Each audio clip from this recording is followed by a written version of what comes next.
in court this morning. They are facing drug trafficking charges after U.S. military officials captured them in an overnight operation over the weekend. ABC News legal contributor Dan Abrams goes into details of the charges against the couple. What the government is alleging is that Maduro and his wife used the government of Venezuela to execute on this drug conspiracy. They literally were handing out passports to drug dealers. They were engaging in murder and kidnapping, using the diplomacy, using the veil of the Venezuelan government to pursue this drug conspiracy. And that's the heart of everything that they're alleging. There are still questions remaining about the future of the country. Venezuelans say they are pleased with the removal of Maduro, but his regime, including his vice president, are still claiming that they run the country. More from ABC's James Longman, who is at the Colombian border. Venezuelans we speak to, every single one of them, without exception, says they're happy that Maduro is gone. That's really important to say, but it is not the whole picture because they're conscious that the rest of the regime remains. I just spoke to one man who actually, we stood on this bridge here and he cried in front of me saying he's not sure if he's ever going to see his sons again, but he was very, very circumspect. He didn't want to go into too much detail because he knows Maduro's regime lives on. Here in Utah, Venezuelan nationals are expressing similar views. I have a lot of questions, and I know the government is going to have a press at 10, and I'm just waiting for that to see what they have to say about all this. Tammy Holt and her husband were held at a Venezuelan prison for almost 2 years under the Maduro regime. You can hear her full story in the Hope in Darkness podcast, and you can find that at kslpodcast.com. Local stories we are following. Drivers heading through Parley's Canyon or along US 40 toward Park City are still dealing with snow-related slowdowns, even as conditions are starting to improve. KSL News Radio's Eric Cabrera has the latest from UDOT. Eric? Maria, they say snow and slide-offs have caused traffic problems through Parley's Canyon and along US 40 all morning.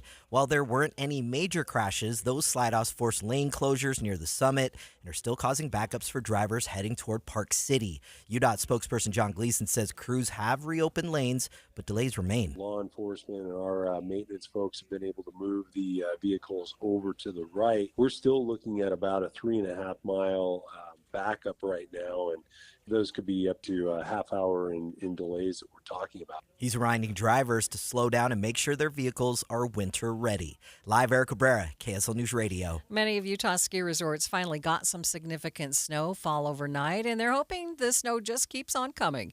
KSL News Radio's Randall Jepson has more. Ski Utah says we finally have a powder day at several of our resorts. Snowbird, they got 14 inches in 24 hours. Powder Mountain saw 13 inches. Brighton picked up 11. And a big group got at least 9 or 10 inches. And there's some more good news. We have another storm later this week on Wednesday night into Thursday morning. Randall Jepson, KSL News Radio. We are learning more about a SWAT situation that prompted a shelter-in-place in Spanish Fork this weekend. KSL News Radio's Alexandria Bonilla has more. Charging documents say it started when police arrived at a home for a domestic violence call. There they found Alan Cyril pointing a rifle out the window and later heard shots fired inside the home. Police confirmed the woman that made the 911 call was able to get out, but Cyril had barricaded himself inside. Cyril and officers exchanged fire, but there were no deaths or major injuries reported. Cyril eventually came out and was taken into custody. He was arrested on several charges, including attempted aggravated murder of a police officer. Alexandria Bonilla, KSL News Radio. A former candidate for Utah Attorney General is taking a plea deal in an alleged bribery scheme. Charging documents say it was back in 2024 when Frank Mylar texted another candidate and offered a job at the office in exchange for an endorsement. Alongside his guilty plea, he has to take 2 pro bono cases and not run for public office for a year. First Look Traffic. Happy New Year, Ricky. Happy New Year, Maria. We are looking at big improvements on some of the higher elevation roads, including I-80 and Parley's Canyon, Highway 40 going from I-80 over to Heber, where we had traffic jam-packed there. The road is still wet, but speeds have improved and delays have cleared out. Ricky Meese in the KSL Traffic Center. KSL News Time, 12:05. Happy New Year, Susan. I really appreciate you picking up the bill for lunch. I'm happy to. One of my New Year's resolutions is being better with money. So I've started using Upside, the free app that pays you cash back for buying gas. Wait a minute. Are you saying you actually get paid cash when you buy gas with the Upside app? Yes, I earn cash back just for buying the gas I was already buying. Does that actually add up to anything? I'll make $200 to $300 this year. Wow, that's serious extra cash. I'm downloading the Upside app now. Download the free Upside app now in the App Store or Google Play and start earning cash back on everyday gas purchases. Use promo code RIDER for a 25 cents per gallon bonus on your first tank. That's up to 50 cents per gallon on your next fill up. You can cash out anytime, right to your bank account or a gift card for Amazon and other brands. Just download the free Upside app and use promo code RIDER for a 25 cents per gallon bonus on your first tank. That's code RIDER. Code RIDER. Offers vary by user and location. Go to upside.com for terms and conditions. Thank you for joining us for Midday in the new year. I'm Maria Shilaos, recapping our top story. Venezuelan President Nicolas Maduro is pleading not guilty to 4 different charges, saying he was taken in the middle of the night and he is still the president of Venezuela. KSL News Time, 12:06. A man was arrested overnight after reportedly trying to break into Vice President J.D. Vance's home in Cincinnati. ABC News national correspondent Stephen Portnoy has the latest. The Secret Service says an adult male was arrested after he broke the windows of the vice president's Ohio home shortly after midnight. The Vances were not there at the time. The charges the suspect will face aren't clear. The Secret Service says federal prosecutors are coordinating with Cincinnati police. The motive is unclear at this time. A manager of a Salt Lake City Smith's Food and Drug has been arrested as part of an investigation of theft. Police say 47-year-old Yasmin Castellanos was in charge of transferring money from cash registers to a collection machine, but would often pocket some of the cash herself. According to police, the highest amount taken in one transfer was nearly $15,000. Castellanos told authorities she used the money to pay bills, then that she doesn't have any left. As of right now, none of that cash has been recovered. Police have arrested a man who's accused of drunkenly firing a shot inside a West Jordan hotel, narrowly missing 2 people in another room. Police say the shooting, which appeared to be an accident, happened on New Year's Eve. Arrest documents obtained by KSL.com say the 20-year-old man in question was showing a gun to other people in a room on the 4th floor when police say he fired one shot through the floor into the room below, which was occupied by a woman and her child. Thankfully, no one was hurt. Police say the man later admitted to drinking that night, and they say witnesses also told them he was intoxicated at the time. The man was taken to the Salt Lake County Jail on suspicion of several misdemeanor crimes. Adam Small, KSL News Radio. A Utah man accused of ramming his car into 8 police vehicles while trying to run from officers has been sentenced to 15 years in prison. Police say Sean Michael Woody is facing multiple charges. It was last August when he was accused of stealing a car with a stolen gun inside and then ramming into the 8 police cars when they tried to stop him. Traffic and weather together. It's brought to you by Mountain America's Visa Triple Rewards. What's happening on the roads, Ricky? In the valley, a lot of the major freeways and main secondaries are drying out. You're still going to see some wet roads in some areas, but overall, we have good speeds. We do have an accident still being cleared over on the right shoulder. This is going to be I-15 southbound. It's as you're approaching 123rd South in Draper. And we've also had an accident called out in Utah County on southbound I-15 near Santaquin. Again, out of traffic to the shoulder for Tooele County drivers. A crash being cleared southbound SR 36 Main Street at 2000 North, not causing any delay. And the higher elevations right now, speeds have improved. You still may see some wet road surfaces if you're traveling the canyons or in Park City, but earlier delays, especially on Highway 40, have cleared out. Common Spirit hospitals, clinics, and caregivers all connected to advanced health care in Colorado, Kansas, and Utah. Healthcare with Human Kindness is here. Hello, Human Kindness. Ricky Meese in the KSL Traffic Center. Looking at partly cloudy skies by this afternoon with a high of 48 degrees. 37 overnight, clear skies. 50 tomorrow, mostly sunny, should stay dry for your Tuesday. Wednesday, showers late, high of 46, could turn into valley snow by Thursday morning. From the KSL Weather Center, I'm Matt Johnson. Mostly cloudy, 43 degrees in downtown Salt Lake City. And coming up on Midday with Maria Shilaos, we'll hear more from Carlos Trujillo, an immigration attorney originally from Venezuela. That's coming up, streaming live at KSLNewsRadio.com and on the app for KSL News Radio. We are Utah's news, traffic, and weather station.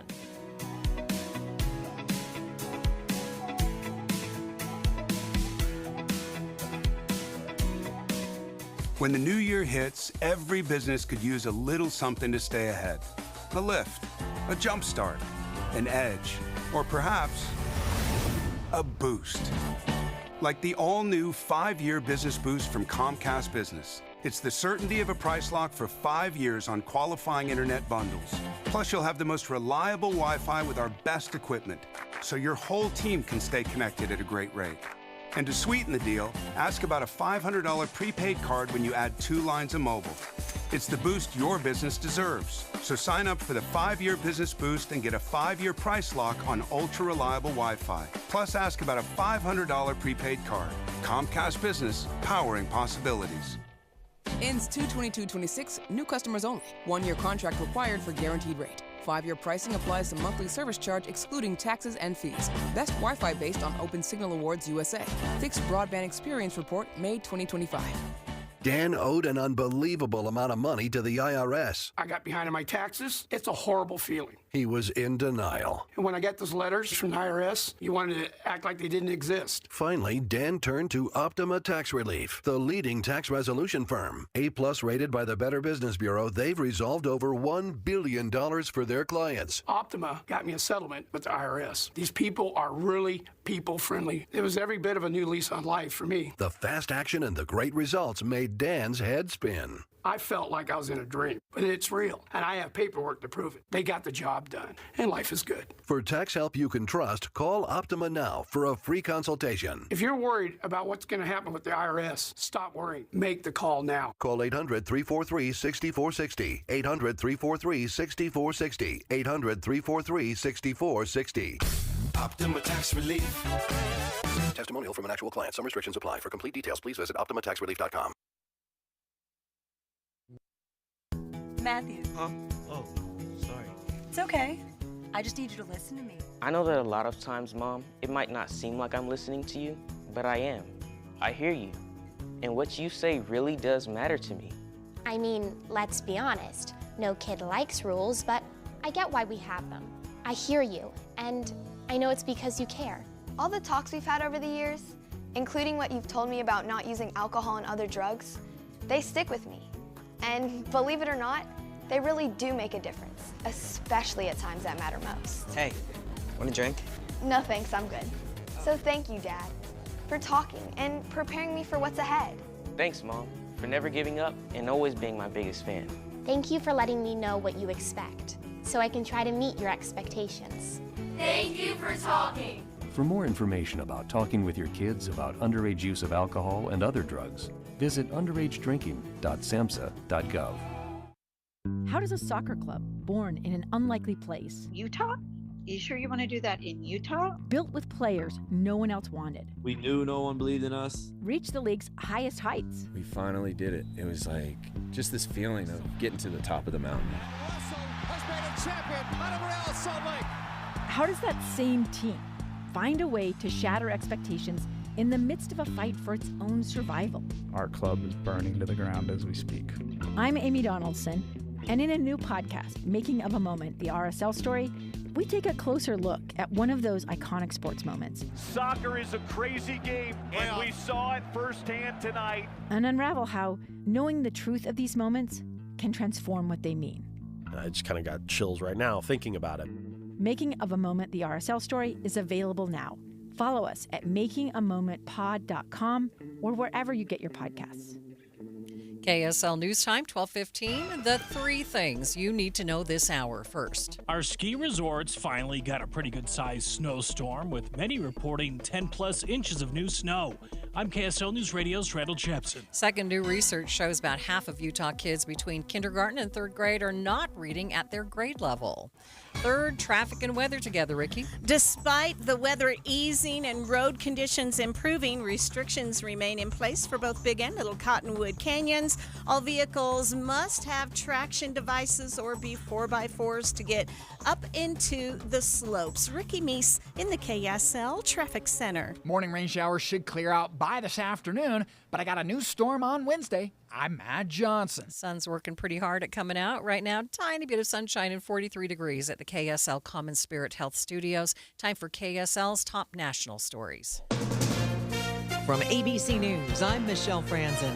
After being captured in his home in Venezuela and flown to New York to face drug trafficking charges, Nicolas Maduro appeared in federal court in Manhattan, along with his wife, both entering not guilty pleas. Maduro responding through an interpreter, saying he's still the president of Venezuela. ABC News legal contributor Dan Abrams has more on the charges. Narco-terrorism and cocaine importation conspiracy are the two most serious charges. There's also some weapons charges as well. And when I say serious, we're talking about maximum of up to life in prison with minimums of 20 and 10 years. President Trump earlier saying that the U.S. would be in charge of Venezuela, but members of the Maduro regime remain in government. More from ABC's Rachel Scott. The president has made clear he wants to see U.S. companies move to tap into Venezuela's vast oil reserves, delivering this threat to Venezuela's interim leader, Delcy Rodriguez, saying if she doesn't comply, her fate will be worse than Maduro's. Overnight, Rodriguez saying in a statement, "We invite the U.S. government to collaborate with us on an agenda of cooperation."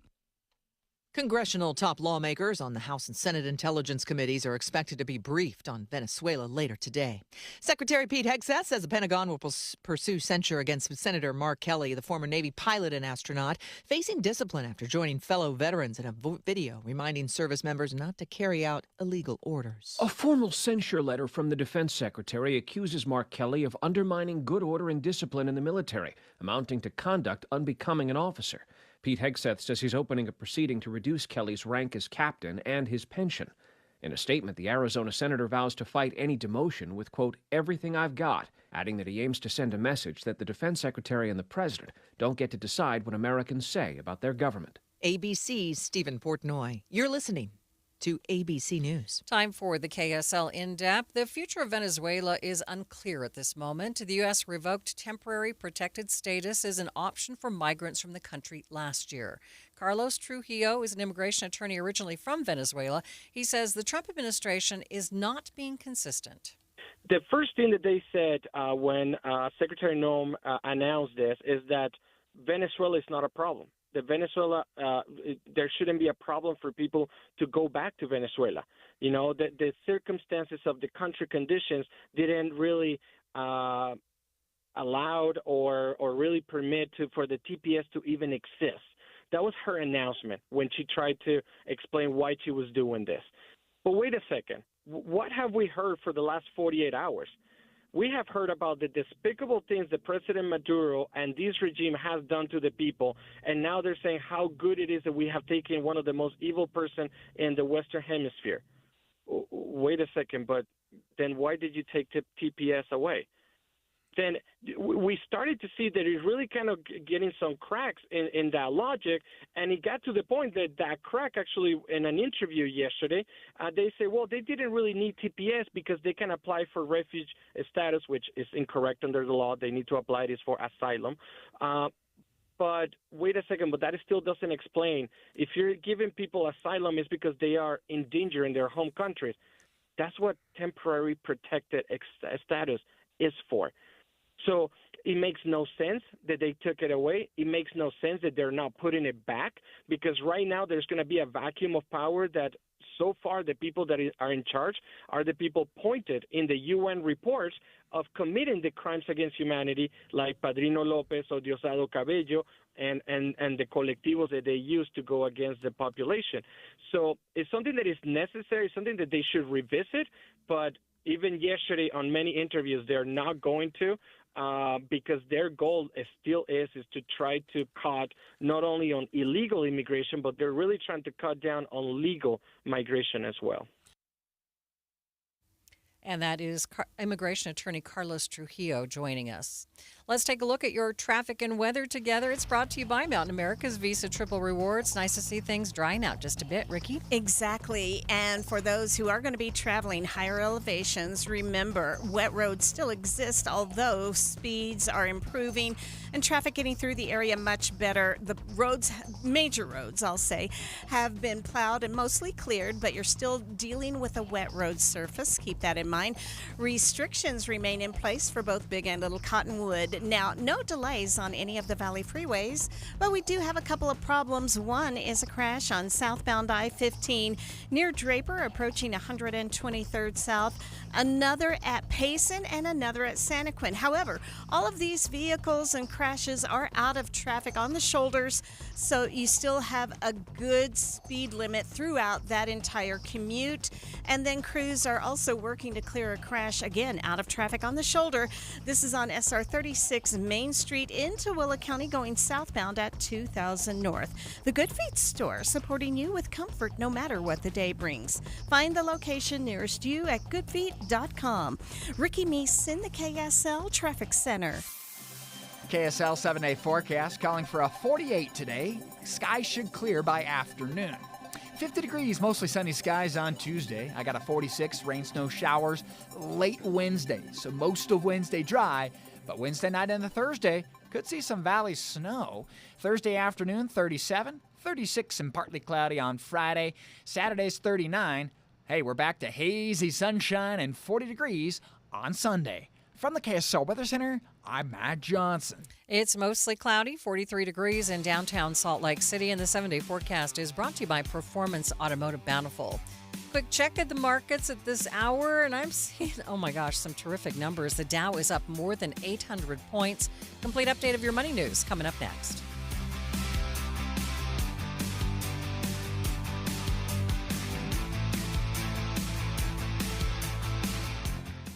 My friend Joey loves to use old familiar sayings. You know what they say. The problem is, don't look at a gift horse, cause you can't make them drink. He gets a lot of them mixed up. People who live in glass houses, here it comes, shouldn't cry over spilt milk. There are also a lot of sayings in the financial world, like, you'll pay lower taxes in retirement. But for many people, it's just not true. You may have done a great job saving in that 401k or IRA, but Uncle Sam is ready to grab a big portion of that money. The team at Galileo Wealth Management can help with strategies that you can start now to lower your tax bill in the future. More for you and less for Uncle Sam. Or as they say, an apple a day is worth 2 in the bush. Get the facts on your tax bill in retirement. Call Galileo Wealth today at 385-247-7000. It's 385-247-7000 or online at GalileoWealth.com. And remember, a stitch in time keeps the doctor away. It does, you know. At Trio South Ogden, the best years aren't behind you. They're right here.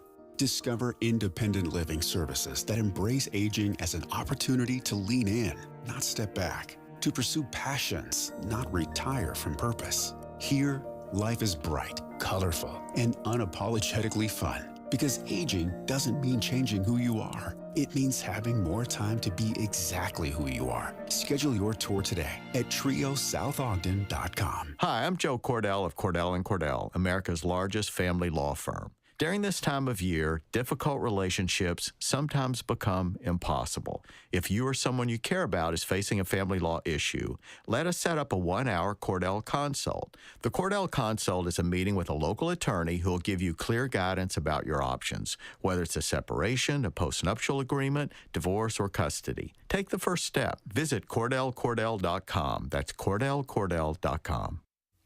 KSL News Time, 1224. Awards season is here. The Critics' Choice Awards produced multiple winners last night, but there were a few standouts.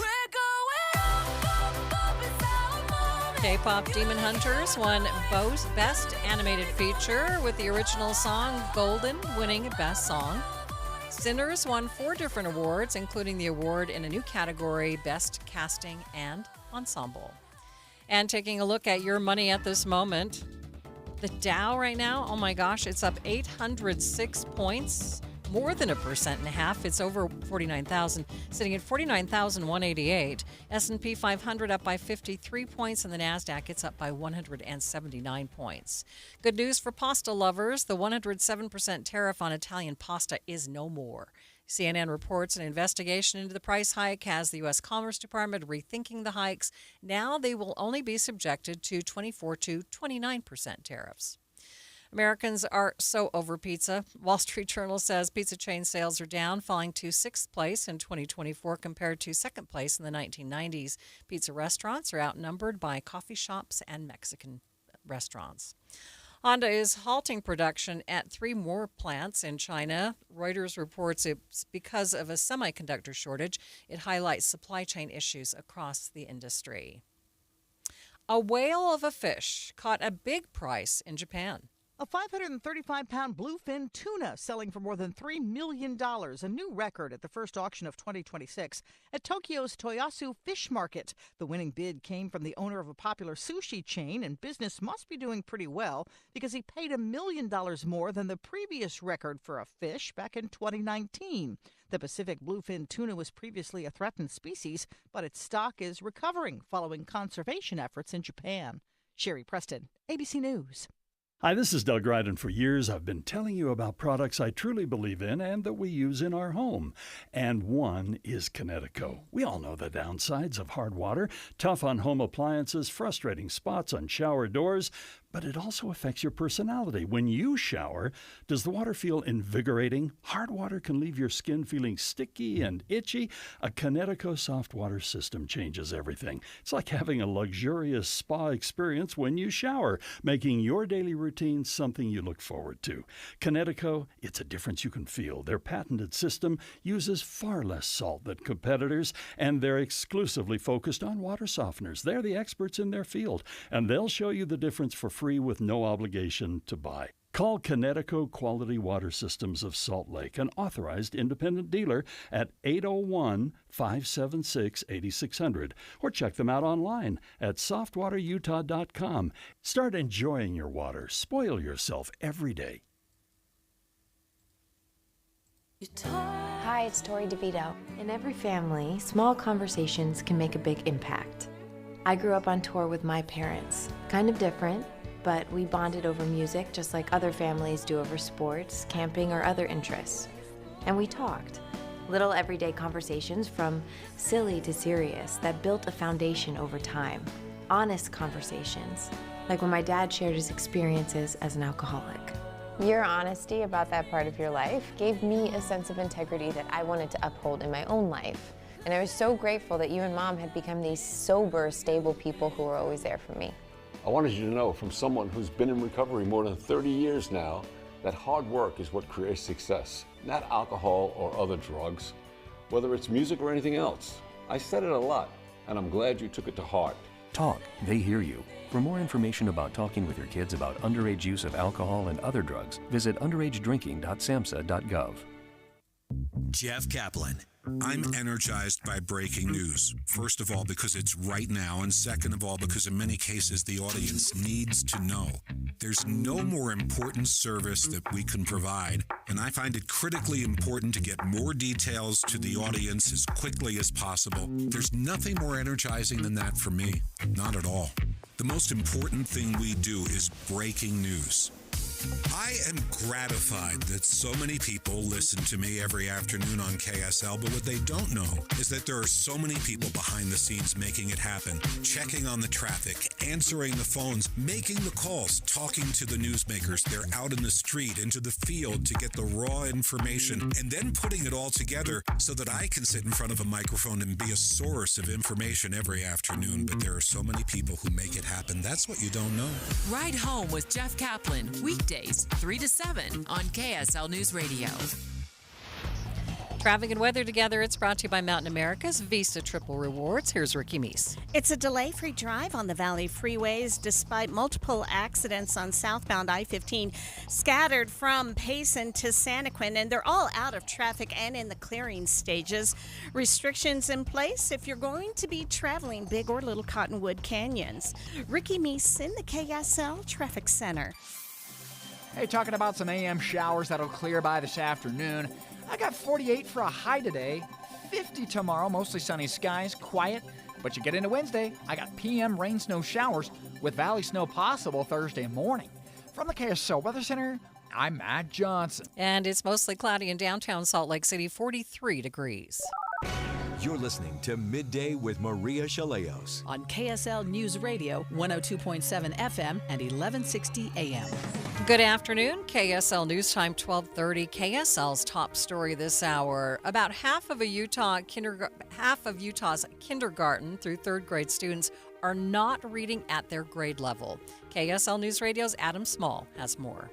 That's according to new research from the Kempsey Gardner Policy Institute. Senior education analyst and lead author of the study, Andrea Thomas Brandley, says it's hard to pinpoint one reason why kids are struggling to read. She says we saw a big drop in reading proficiency after the pandemic set in, but she says it was still an issue before then, too. The numbers were about 55% roughly of third graders reading on grade level. So while it was higher then, there were still a significant number of students not yet reading proficiently. The study shows reading levels for Utahns between kindergarten and third grade have been steadily rising since 2021, but there's still a lot of work to do to reach the state's goal of having 70% of kids reading at grade level by next year. Brandley says it's possible to get there, but it will take an effort from all of us. If we can find a way to work together and align our resources in a way to make sure that they have the support that they need, then I think we can really move this number. Adam Small, KSL News Radio. The flu is starting to ramp up around the country. ABC's Jim Ryan has been going through CDC data and says Idaho is seeing a huge spike in flu cases, and Utah is seeing a moderate number of cases so far, and the numbers are going up. Some places it's worse than other places. Utah's risk right now, the flu activity is listed as moderate according to the CDC. Jump up north to Idaho, though, and it's considered very high. Within Salt Lake City itself, you folks in the county have lost 7 flu-associated deaths so far this season. The 274 people have been sick enough to go to the hospital. So, yeah, it's a problem right now. Ryan says this year's flu shot is not a great match with the strain of flu that is circulating, but he says the vaccine can still help dampen the impact of the illness. 3 people are under arrest on suspicion that they've been using stolen credit cards to buy gift cards at stores across Salt Lake and Utah counties. According to the probable cause statement, all 3 are Chinese nationals who live in California. They're accused of using tap to pay at stores like Target, Home Depot, Lowe's, CVS, and others to purchase the gift cards. Orem police say when they stopped the car the suspects were in, they found receipts for 53 different gift cards purchased with credit cards from 35 different people. All of the cards were bought on Saturday and Sunday.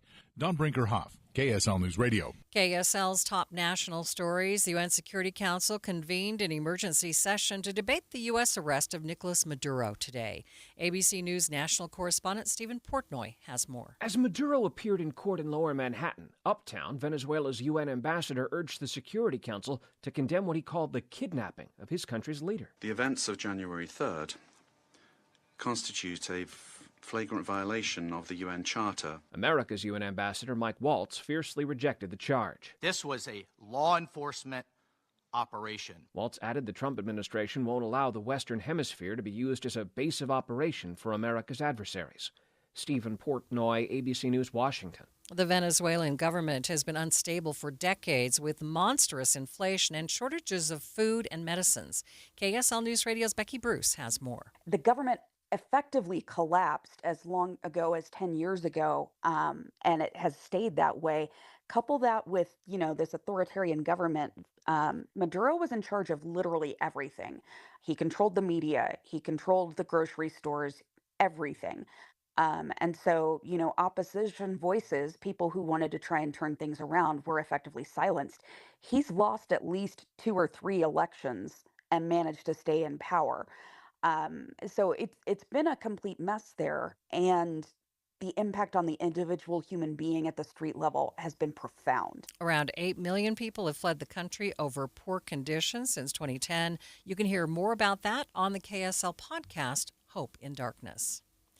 The operation to get Maduro resulted in over 1,100 canceled flights, and now people are stuck and airlines are trying to figure out how to get them back home.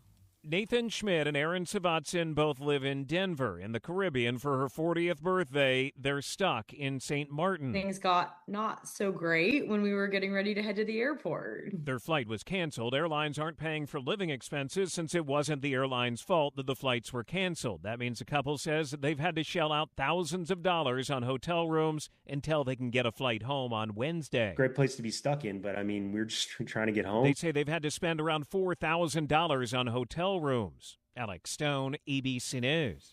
A Virginia family is suing Delta Airlines and KLM Royal Dutch Airlines, claiming they were bitten by bed bugs while on the flight. The lawsuit claims that they told flight attendants that they felt like bugs were crawling on and biting them, but the attendants said to keep their voices low to avoid a panic, and if they complained, they would miss their connecting flight. Delta says it's investigating the issue. First look traffic. What's happening, Ricky? For those who are traveling, Salt Lake County freeways, no accidents, no delays, and we still have the final cleanup of the crash on southbound I-15 in Utah County near Santa Quinn's Main Street. Those vehicles are over to the left. Ricky Meese in the KSL Traffic Center. KSL News Time, 12:35. This is Andy Farnsworth with One Kind Act a Day's Minute of Kindness, brought to you by the Semnani Family Foundation. DJ Moses, a sixth grader living in Hawaii, just became recognized as the kindest kid in America. He was selected for his acts of kindness, compassion for others, and his demonstration of leadership. Honored for his kindness and awarded with a custom children's book created in his honor, Moses, who is, quote, stoked about the honor, reminded everyone to be kind, help others, and help their parents. His father said he raised him with the notion of being courteous, respectful, and kind, and it definitely stuck. Kindness truly is contagious. The Kindest Kid initiative celebrates children who are making a positive impact in their community through acts of kindness. Find out more at thepowerofkind.org. That's thepowerofkind.org. With the new IHOP value menu, $6 is all it takes to go to your happy place, where stacks of pancakes with bacon and eggs are just $6 every day. French toast, sausage, and eggs are, you guessed it, $6. And fluffy omelets come with a side of pancakes and only cost $6. Go to your happy plates every day at IHOP. $7 in some locations. Available every day for a limited time at participating restaurants in the U.S. Hours may vary. No substitutions. Not valid with other discounts or promotions. Prices may vary.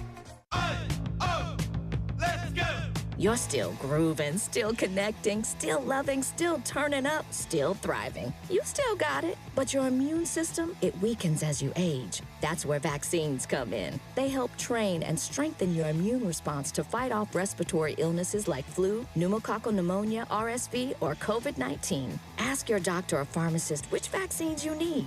Book in minutes at vaxassist.com. Sponsored by Pfizer. Thank you for joining us for Midday, recapping our top story. First, second, and third graders are struggling with reading in Utah, and it actually started before the pandemic.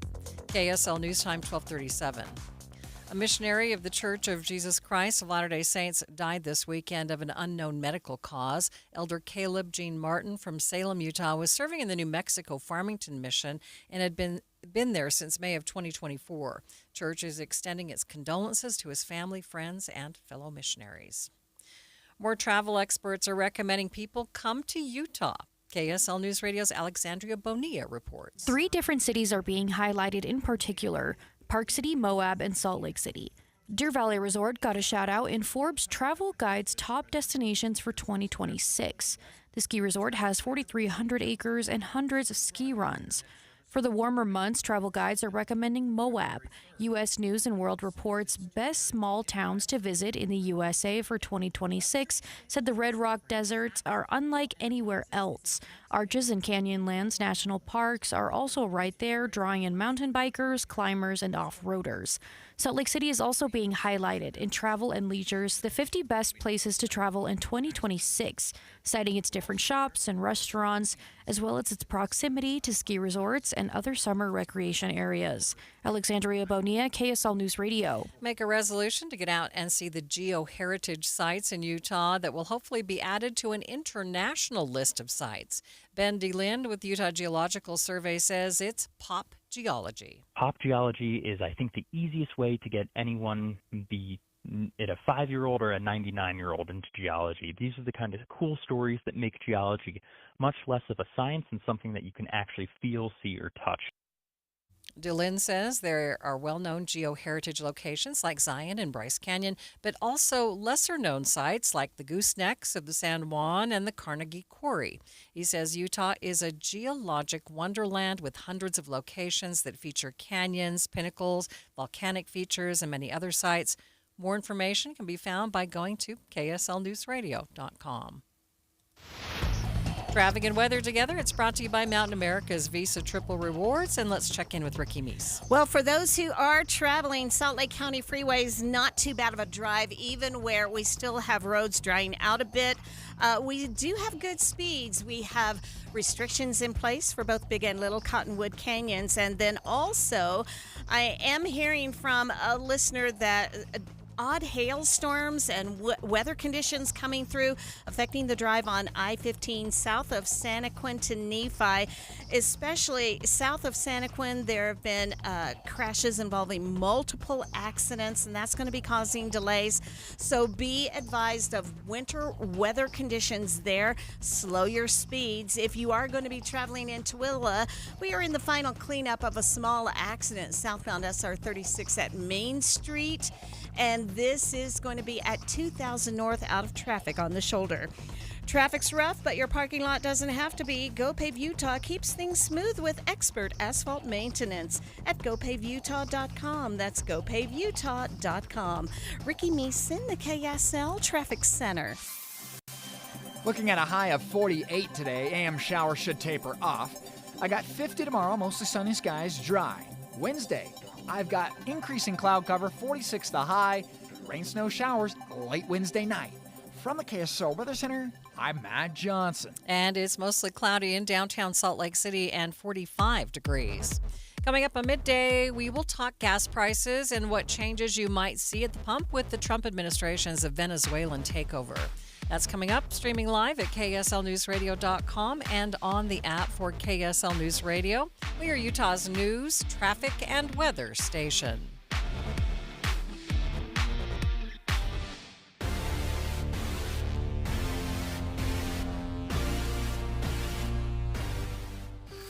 Did you know bad bacteria causes cavities and tooth decay? Did you know bad bacteria feed off residue left by sugary foods and drinks? Keep your family healthy. Your smile matters. Be sure to brush 2 times daily for at least 2 minutes with fluoride toothpaste. Floss once a day and limit sugary foods and drinks like sweetened juices, candies, and sodas. Even sugar-free carbonated drinks can be harmful to teeth. Be sure to visit your dentist for regular checkups and cleanings. If you don't have a dentist, visit yoursmileutah.org for more information on community dental services. This message is brought to you by Utah Oral Health Coalition, Utah Dental Association, University of Utah School of Dentistry, the Utah Department of Health and Human Services, and other Utah health partners. Remember, a healthy smile means a healthier life. Learn more at yoursmileutah.org. Because your smile matters. For over 22 years, speaking on business on KSL News Radio has been a beloved tradition, celebrating our heroic business leaders and Utah consumers who have helped build one of the strongest state economies in the nation. Now, under the stewardship of the Salt Lake Chamber and hosted by Chamber President and CEO Derek Miller, the program continues to shine a spotlight on those who make Utah's business environment dynamic and thriving. With his expertise and passion, Derek brings the stories of our business community to life. As part of the Salt Lake Chamber, Speaking on Business is proud to continue its legacy of highlighting inspiring stories, trends, and special guests. Support Utah businesses now and be part of Utah's thriving economy. More information can be found at slchamber.com. That's slchamber.com. Let me ask you a question. You have a best friend? How big would it shock you if somebody told you that your best friend just killed somebody? 911, what's your emergency? Someone on the other line said they kidnapped my son, and they're demanding $500,000. On September 12th, 1995, 12-year-old McKay Everett disappeared from his home in Conroe, Texas. It was a crime that shocked the community because the suspect was so unlikely, so unexpected. Former high-ranking police official, he'd run for sheriff at one point. Law enforcement personnel were pretty much split down the middle over whether or not he actually did this. And to this day, McKay's mother, Paulette, still feels that justice was never truly served. I've asked myself so many times, what in the world happened? Ransom is available now. Listen at ransompodcast.com or wherever you get your podcasts. KSL News Time 1245. The three things you need to know this hour. First, snow and earlier slide-offs are still causing delays through Parley's Canyon and along US 40 toward Park City, even as UDOT says road conditions are gradually improving. I'm KSL News Radio's Eric Cabrera. Second, the CDC reports Utah has had 7 flu-associated deaths this season. Third, traffic and weather together, Ricky. We are actually seeing a delay-free drive on your Salt Lake County freeways. If you're going to be traveling south on I-15, south of Santaquin, we've had nasty weather conditions go through there. A lot of problems on I-15 south of Santaquin and again in Nephi. Ricky Meese in the KSL Traffic Center. Storm clears out this afternoon with a high of 48. We're dry Tuesday, but another storm Wednesday night. I'm Matt Johnson. Mostly cloudy, 45 degrees at the KSL Common Spirit Health Studios. Time now for KSL's top national stories. ABC News, I'm Michelle Franzen. A defiant Nicolas Maduro appearing in federal court in New York City on drug trafficking and conspiracy charges after U.S. forces captured him and his wife this weekend. ABC's Aaron Katursky is in Manhattan. Nicolas Maduro pleaded not guilty to the 4-count indictment, but in doing so, he said, "I am innocent. I am not guilty. I am a decent man. I am still president of my country." So Maduro is also defiantly saying that he remains the elected president of Venezuela, and he said he will go free. Delcy Rodriguez, Maduro's vice president, has now been sworn in as Venezuela's interim president. The CDC changing U.S. childhood vaccine schedules today, removing universal recommendation for multiple shots in what HHS officials called an attempt to mirror schedules of other peer countries. Vaccines now split into 3 categories: vaccines for all children, for high-risk groups, and vaccines based on shared clinical decision-making. This is ABC News. Time now for the KSL In-Depth. Venezuela is sitting on a lot of oil, and the regime change has a lot of people wondering, what does this mean for oil and gas prices? Matt McLean with Gas Buddy joins me now live. Thank you so much for being with me, Matt. Good afternoon. Have you seen any changes in prices over the weekend? We are not expecting any changes. So the answer is no. We are not seeing any changes really with the price of crude oil. Things have been holding fairly steady. It is up about 1% right now. That is very much within a normal trading day. And we're not expecting any kind of a short-term situation with regard to Venezuela, the gas prices either, because it's going to take a while to replace all that and repair all that infrastructure there. Right. So it's going to be a while before we see any global disruptions. Yeah, that's the reality of it all. I mean, however and whatever state the oil infrastructure happened to be on Friday in Venezuela is the same state that it's in today. So the United States, oil companies are going to have to send assessment crews. They're going to have to assess hundreds and hundreds and hundreds of miles of pipelines and the oil fields and all of the different infrastructure, keeping in mind Venezuela used to generate about 3 million barrels per day about 10, 15, 20 years ago. Now they're barely at 1 million, and that's because the oil infrastructure has been in such disrepair for so long. Is it safe to say a lot of things go into the price of gas, and this one thing would not have a major impact? Yeah, the reality is Venezuela is a long-term supply story for us and the globe. It's not going to be a 2026 gas price story. The near-term risk is that export disruption. It's not going to be an instant supply boom. So keeping all of those things in mind, it's basically a status quo for now, although for folks in Venezuela, it obviously doesn't feel that way geopolitically speaking. For crude oil, on the other hand, it's really not a huge ordeal one way or the other, at least as of right now.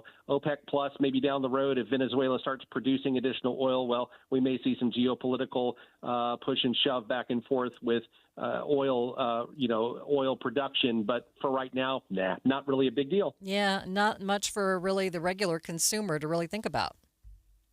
Correct. Now, I've been asked multiple times today on a whole bunch of different interviews, do we expect gas prices because of this to drop below $2 a gallon nationwide on average? And the answer is no. Even with more crude, if we get that out into the global supply, a $2 national gas price on average would be very hard because the cost floor has risen. And what I mean by that is the cost to produce a simple gallon of gasoline has increased to the point where getting a price point at the pump, once you factor in gas taxes, federal, state, local, as well as any kind of a profit, the idea that nationally speaking, we're going to get sub $2 a gallon, it's virtually an impossibility. All right. Anything you'd like to add? The only thing else that I would throw out there is, and this might be a brief good news, if anything, we may start to see an early pressure relief showing up in diesel and jet fuel. And the reason that I say that is Venezuela has heavy sour crude, and that type of oil really works well to create diesel and jet fuel. We do have refineries in the southern portion of the U.S., Southeast Texas and Louisiana, a few others sprinkled throughout the country that can refine that. Now, the bottom line for that is, obviously, for shipping, we get all of our goods on the store shelves by shipping it through tractor trailers. They use diesel. If the price of diesel comes down, that can, midterm, long-term, later this year, could potentially help offset a little bit of the price of commodities that we see on store shelves, because you got to price the factor of shipping those items and putting them on the store shelf as to what you're paying on the store shelf as it is. Matt, we appreciate your expertise. Thanks for being with me. Anytime. Have a good one. You too. That is Matt McLean with Gas Buddy talking about any impact on gas prices due to the actions taken in Venezuela. Let's get you up to date with traffic and weather together. Let's check in now with Ricky Meese. Well, Maria, this is a little bit out of our normal traffic reporting area, but thanks to a listener giving us a heads up, we've just received an update from UHP about the crashes on I-15 south of San Quentin. In fact, they're saying I-15 is now closed due to multiple crashes that have been reported in the Nephi area. This is closed for about a 2-mile stretch. I-15 is shut down and traffic is being diverted through Nephi. They are asking if you can avoid the area, do so if possible. So this is as you're on southbound I-15 approaching SR 132. And then we've also had issues reported along I-15 both directions with weather coming through and making drivers, involving some crashes for drivers and making the commute hazardous both directions of I-15 south of San Quentin. So it is a spot you do need to be very, very careful, but it's the southbound side approaching Nephi where the freeway is closed. Now here a little closer to home, Salt Lake County Freeway seeing a quiet drive. We're even drying out in many areas. Restrictions remain in place for both Big and Little Cottonwood. Ricky Meese in the KSL Traffic Center. KSL 7-day forecast. Hey, AM showers should taper off this afternoon with a high of 48. I got a 50 tomorrow. Dry for your Tuesday, mostly sunny. Wednesday, 46, increasing clouds. Wednesday night and the Thursday could see some valley snow. AM snow showers tapering off Thursday afternoon with a high of 37. 36, partly cloudy skies, cold on Friday. Saturday, partly cloudy and 39. Haze builds back in by Sunday, high of 40. From the KSL Weather Center, I'm Matt Johnson. And it's mostly cloudy and 45 degrees in downtown Salt Lake City. And the 7-day forecast is brought to you by Performance Automotive Bountiful. Quick check of the markets. Dow still up more than 800 points. A complete update of your money is coming up next.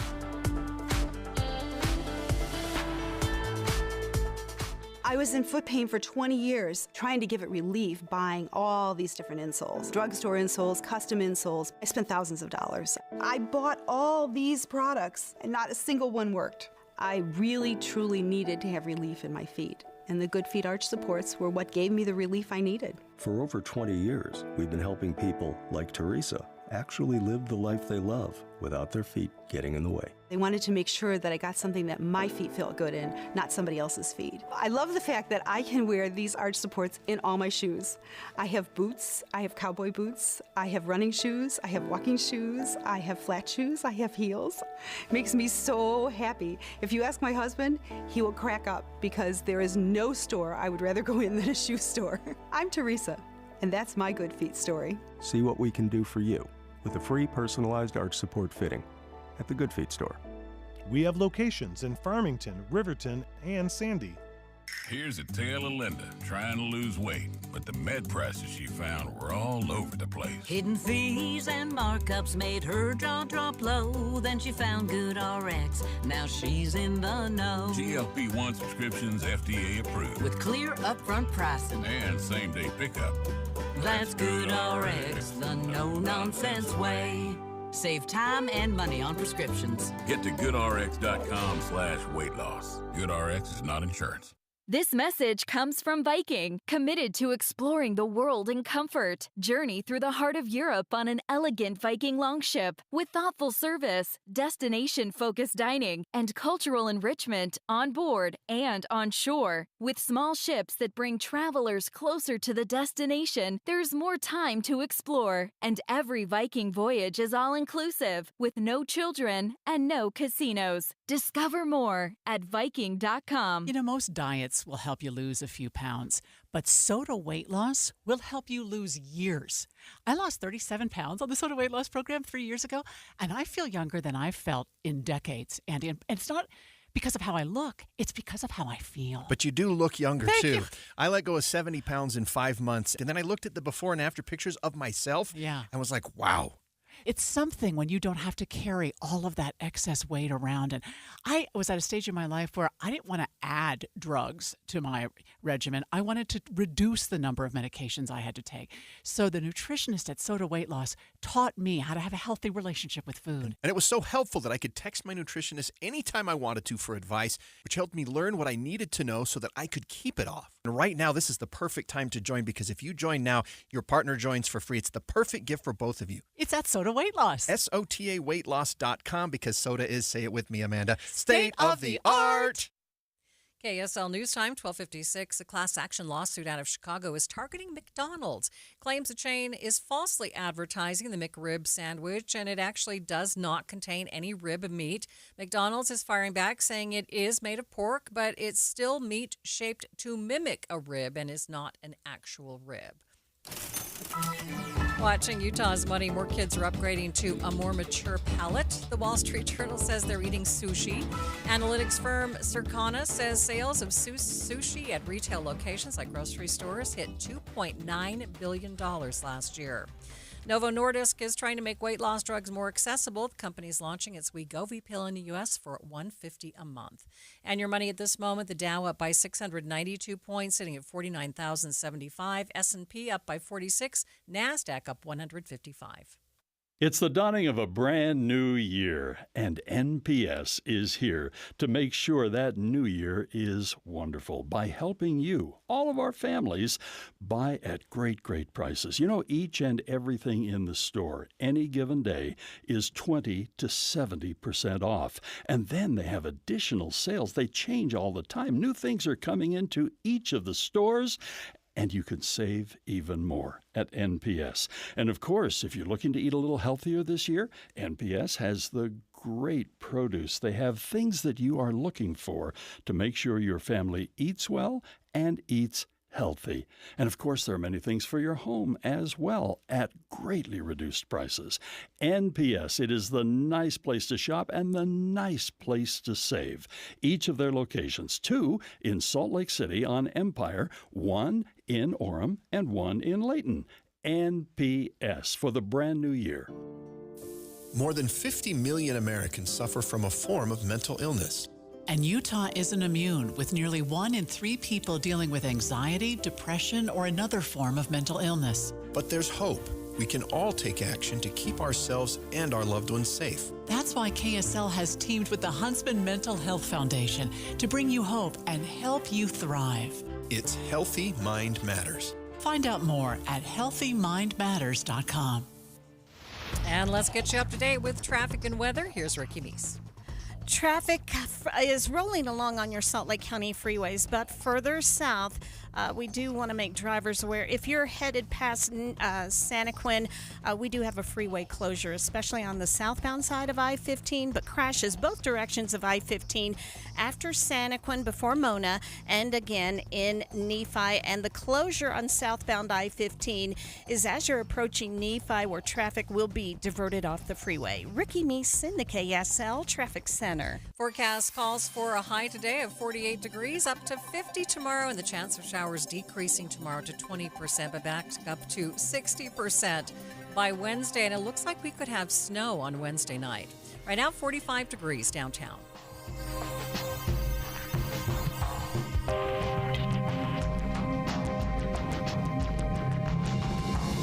KSL FM Midvale. KSL Salt Lake City. From the KSL Common Spirit Health Studios, this is KSL News Radio. Utah's news, traffic, and weather station. Decades of authoritarian control in Venezuela could soon be coming to an end. Utahns who come from the South American country praising the capture of President Nicolas Maduro by the United States. Others cautious about the country's future. Military experts, though, in favor of the developments. It does put us in a better position national security-wise, having stability in Venezuela with those large energy stores and with the increasing involvement of China, Russia. The time is 1 o'clock on Monday, January 5th. It's midday. I'm Maria Shilaos. Coming up in military action in Venezuela, we have a special half hour looking more in depth at the possible effects nationally and internationally from the U.S.'s capture of Nicolas Maduro. Also this hour, inventory is increasing somewhat, but certainly we're not seeing the situation we were in pre-pandemic yet. Salt Lake City's housing market could be heating up again. We'll get details coming up at 1:30. But first, our top stories. Today is a powder day for many of our local resorts after some significant snow fell overnight into this morning. KSL News Radio's Randall Jepson has more. We haven't had many big snow days this winter, but the numbers in the mountains are pretty good over the past 24 hours. Snowbird, they reported 14 inches. Powder Mountain got 13 inches. Brighton picked up 11. And there's a list of resorts that say they got at least 9 or 10 inches. And some more good news for skiers and snowboarders. We have another storm later this week on Wednesday night into Thursday morning. Our top national story from ABC News. Venezuelan President Nicolas Maduro pleaded not guilty to narco-terrorism charges in court today. Maduro and his wife have been arraigned in New York and are facing drug trafficking charges after U.S. military officials captured them in an intense operation in the middle of the night this past weekend in Venezuela. Nicolas Maduro pleaded not guilty to the 4-count indictment, but in doing so, he said, "I am innocent. I am not guilty. I am a decent man. I am still president of my country." So Maduro is also defiantly saying that he remains the elected president of Venezuela, and he said he will go free. That is ABC's Aaron Katursky there. Questions have been raised about the legality behind the capture of the Venezuelan president, with some saying it may be a violation of international law. But according to Colonel Josh McConkey, there can be no doubt that this move will be beneficial to the U.S. A lot of training, even Hezbollah had some training facilities within Venezuela. So having those on our doorstep like that, so close to American soil, having stability and a stable government is clearly in our best interest and puts us in a better national security position. Colonel McConkey telling me earlier that foreign interests like China and Russia may add further pressure to the U.S. to bring military control to certain parts of the region. And taking a look at your money at this moment, the Dow now up by about 700 points, losing a little bit of ground, about 1.5%, sitting at 49,086. S&P up by 43 points, the NASDAQ up by 141 points. Traffic and weather together. Let's get a look at your drive, and here's Ricky Meese. Salt Lake County freeways all clear. No accidents, no delays. Restrictions remain in place in Big and Little Cottonwood Canyons. But I-15 south of Santaquin, it's prior to Mona and again approaching Nephi. We've had bad weather come through and caused several problems for drivers on the road there. You'll see delays and crashes both directions in between Santaquin and Mona, and then southbound I-15 is closed in Nephi with traffic diverted off the freeway. Your ultimate destination for the hottest new cars and trucks, off-road vehicles, exotics, and more is at the Utah Auto Expo, the 16th through 19th at Mountain America Expo Center. Tickets at autoshowutah.com. Ricky Meese in the KSL Traffic Center. Still a good chance of showers across the Wasatch Front this afternoon. Today's high 48, up to 50 tomorrow, and the chance of showers decreasing to about 20%. But Wednesday night, that's when we're expected to see some real snow down here in the valleys. Right now, 45 degrees at the KSL Common Spirit Health Studios. The sources where we get our news matters. When you listen to Utah's Morning News, we want you to feel the stories are important to you and trustworthy. This is Amanda Dixon. And I'm Andy Farnsworth. Join us weekday mornings on KSL News Radio. We all hear the radio ads about the IRS. They tell you to be afraid, to be scared, and they try to frighten you into calling. I'm not here to do that. Tax Relief Advocates is different. TRA is here to tell you that if you owe money to the IRS, whether it's $5,000, $50,000, or $500,000, we have a solution. It doesn't matter if you're sitting in your car, at work, or with your kids. No matter where you are, call now. 800-575-8157. Don't lose hope. TRA can eliminate or reduce what you owe to the IRS. Generous programs are now available that can give you a fresh start. Our passion is taxes and helping individuals fix their IRS problems. We have over 1,000 5-star reviews on Google and an A+ with the Better Business Bureau. You don't need to be afraid of the IRS any longer. End your tax nightmare today by visiting us online at TRA.com or call 800-575-8157. That's 800-575-8157. Tax Relief Advocates. Real solutions for real people. Hi, this is Derek Overstreet, president of the New Millennium Group and co-host of Stop Working, Start Living with KSL News Radio. Can you imagine what your life would be like if you could retire 3 to 5 years earlier than you thought possible? The things you could do, the loved ones you could spend time with, the memories that you could create. That's what our team at the New Millennium Group does. We'll walk you through the entire process every step of the way. If you'd like to get a copy of the 5-step proprietary plan that will help you retire 3 to 5 years sooner than you thought possible, give us a shout right now. 888-999-6370. That's 888-999-6370 or utahsfinancialplanner.com. Listen, most of our listeners right now have a tax problem, not a money problem. There's not enough money in Social Security Medicare as it is. Let us show you how you can significantly reduce your taxes. That's 888-999-6370, 888-999-6370, or utahsfinancialplanner.com. Thanks for tuning into Midday. I'm Maria Shilaos. Venezuelan President Nicolas Maduro making his first court appearance today with his wife. The two captured over the weekend by American forces and brought back to New York to stand trial for drug-related charges. The indictment against Maduro and other Venezuelan leaders allege for more than 25 years they've abused their positions of public trust and corrupted once legitimate institutions to import tons of cocaine into the United States. It also alleges that Maduro and his allies provided law enforcement cover and logistical support to major drug trafficking groups.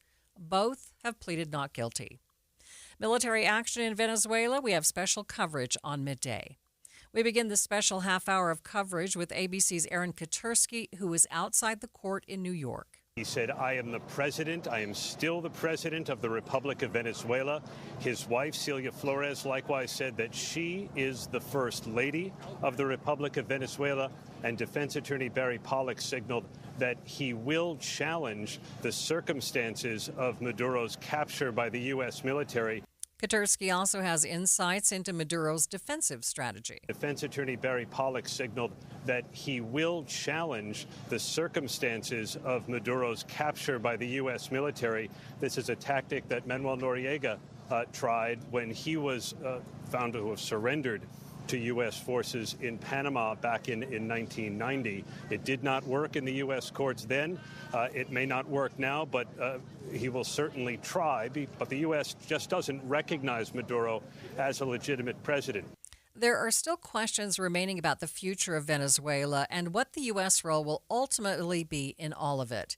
Venezuelans say they are pleased with the removal of Maduro, but Maduro's regime, including his vice president, are still claiming that they run the country.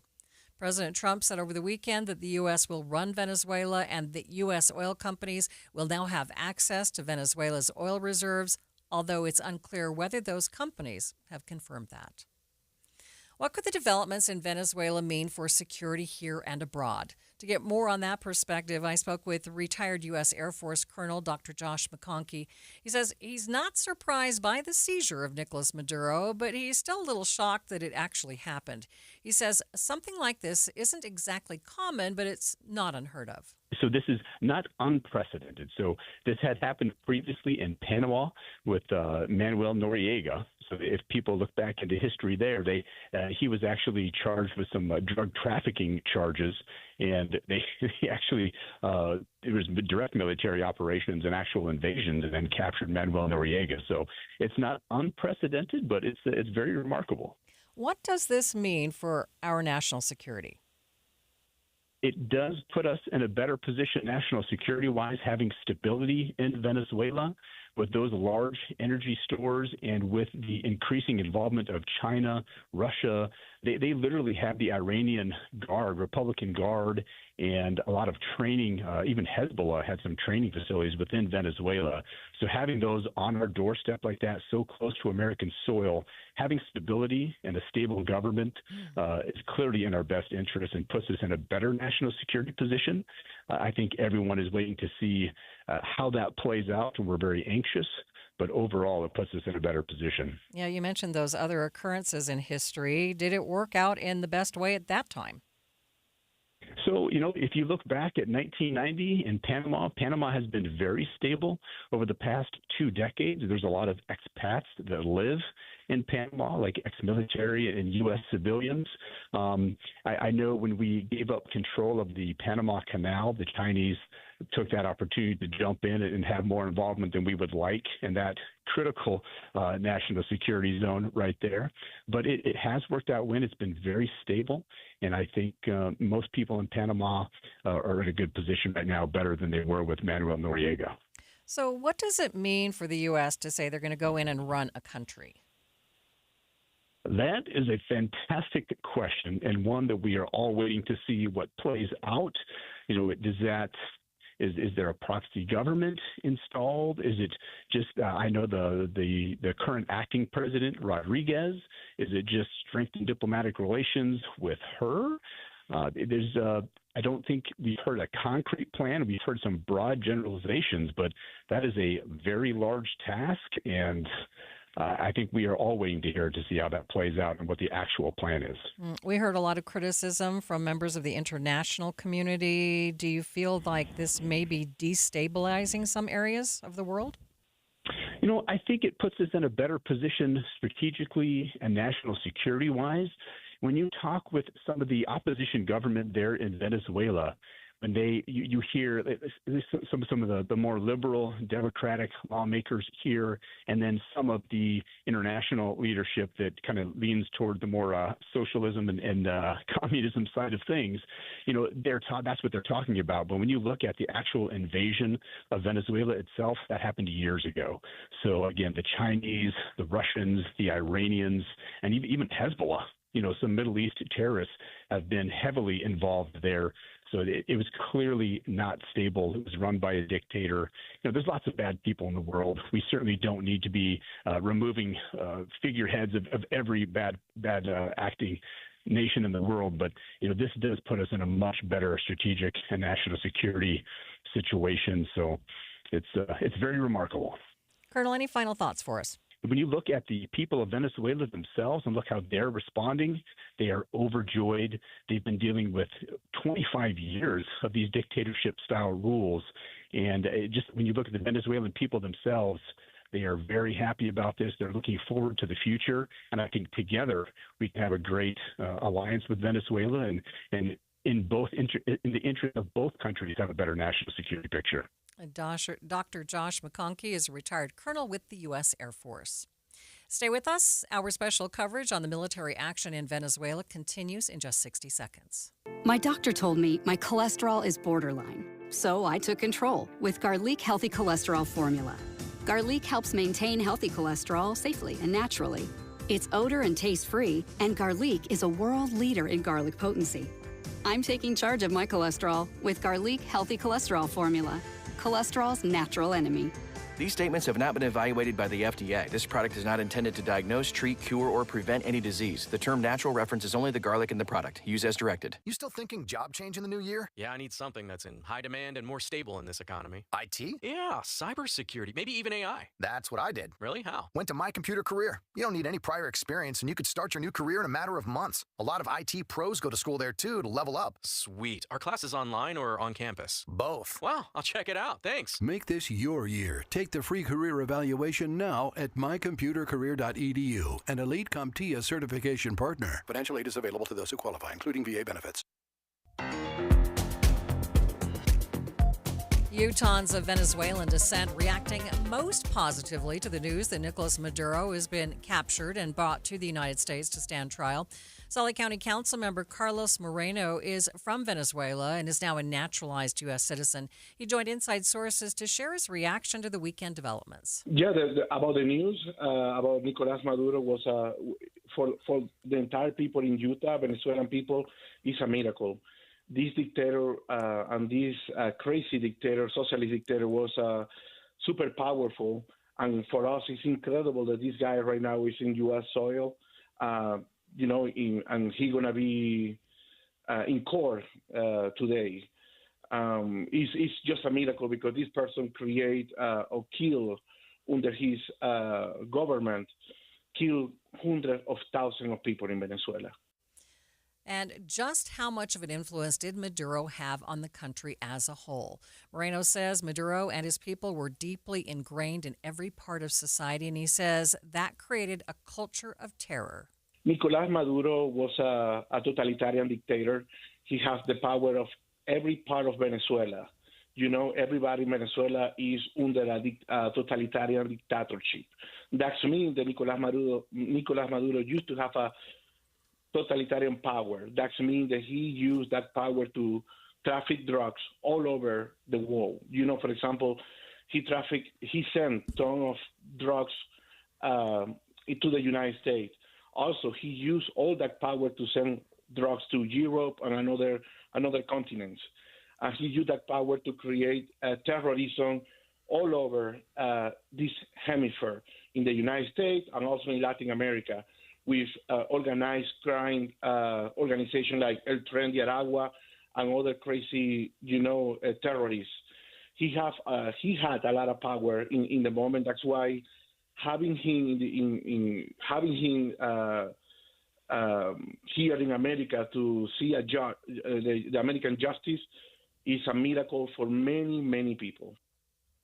Local immigration attorney Carlos Trujillo is originally from Venezuela, and he tells Inside Sources that he's experienced a range of emotions over the last few days. He says he's worried about the future of the country with the current proposed plans from the Trump administration. It has started with a lot of excitement. It has started with a lot of happiness, okay, because this is a person that represents a regime that has taken over my country for the last 26 years, and they have committed crimes against humanity, and they have done despicable things.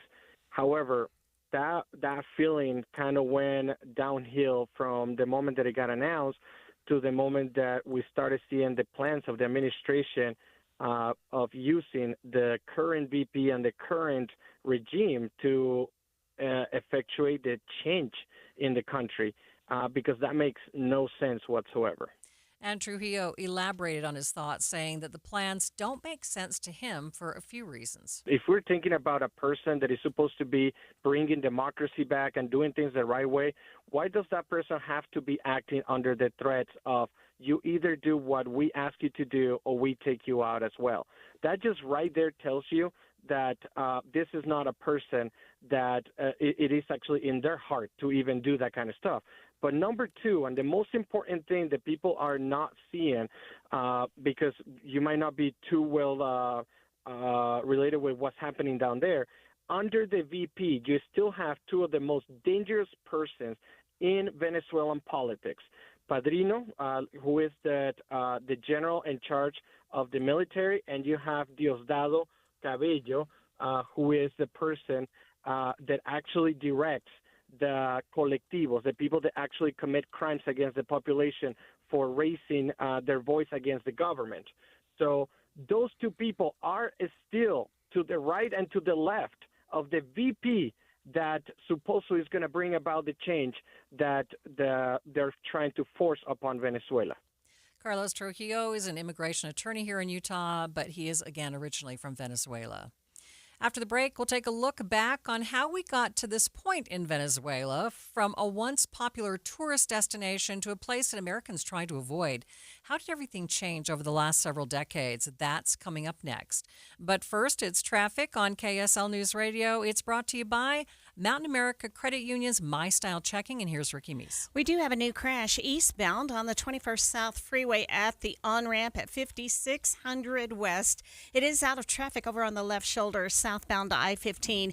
Some weather causing havoc on the roads, affecting traffic both directions of I-15, south of Santaquin, and again, southbound I-15 getting into Nephi. Ricky Meese in the KSL Traffic Center.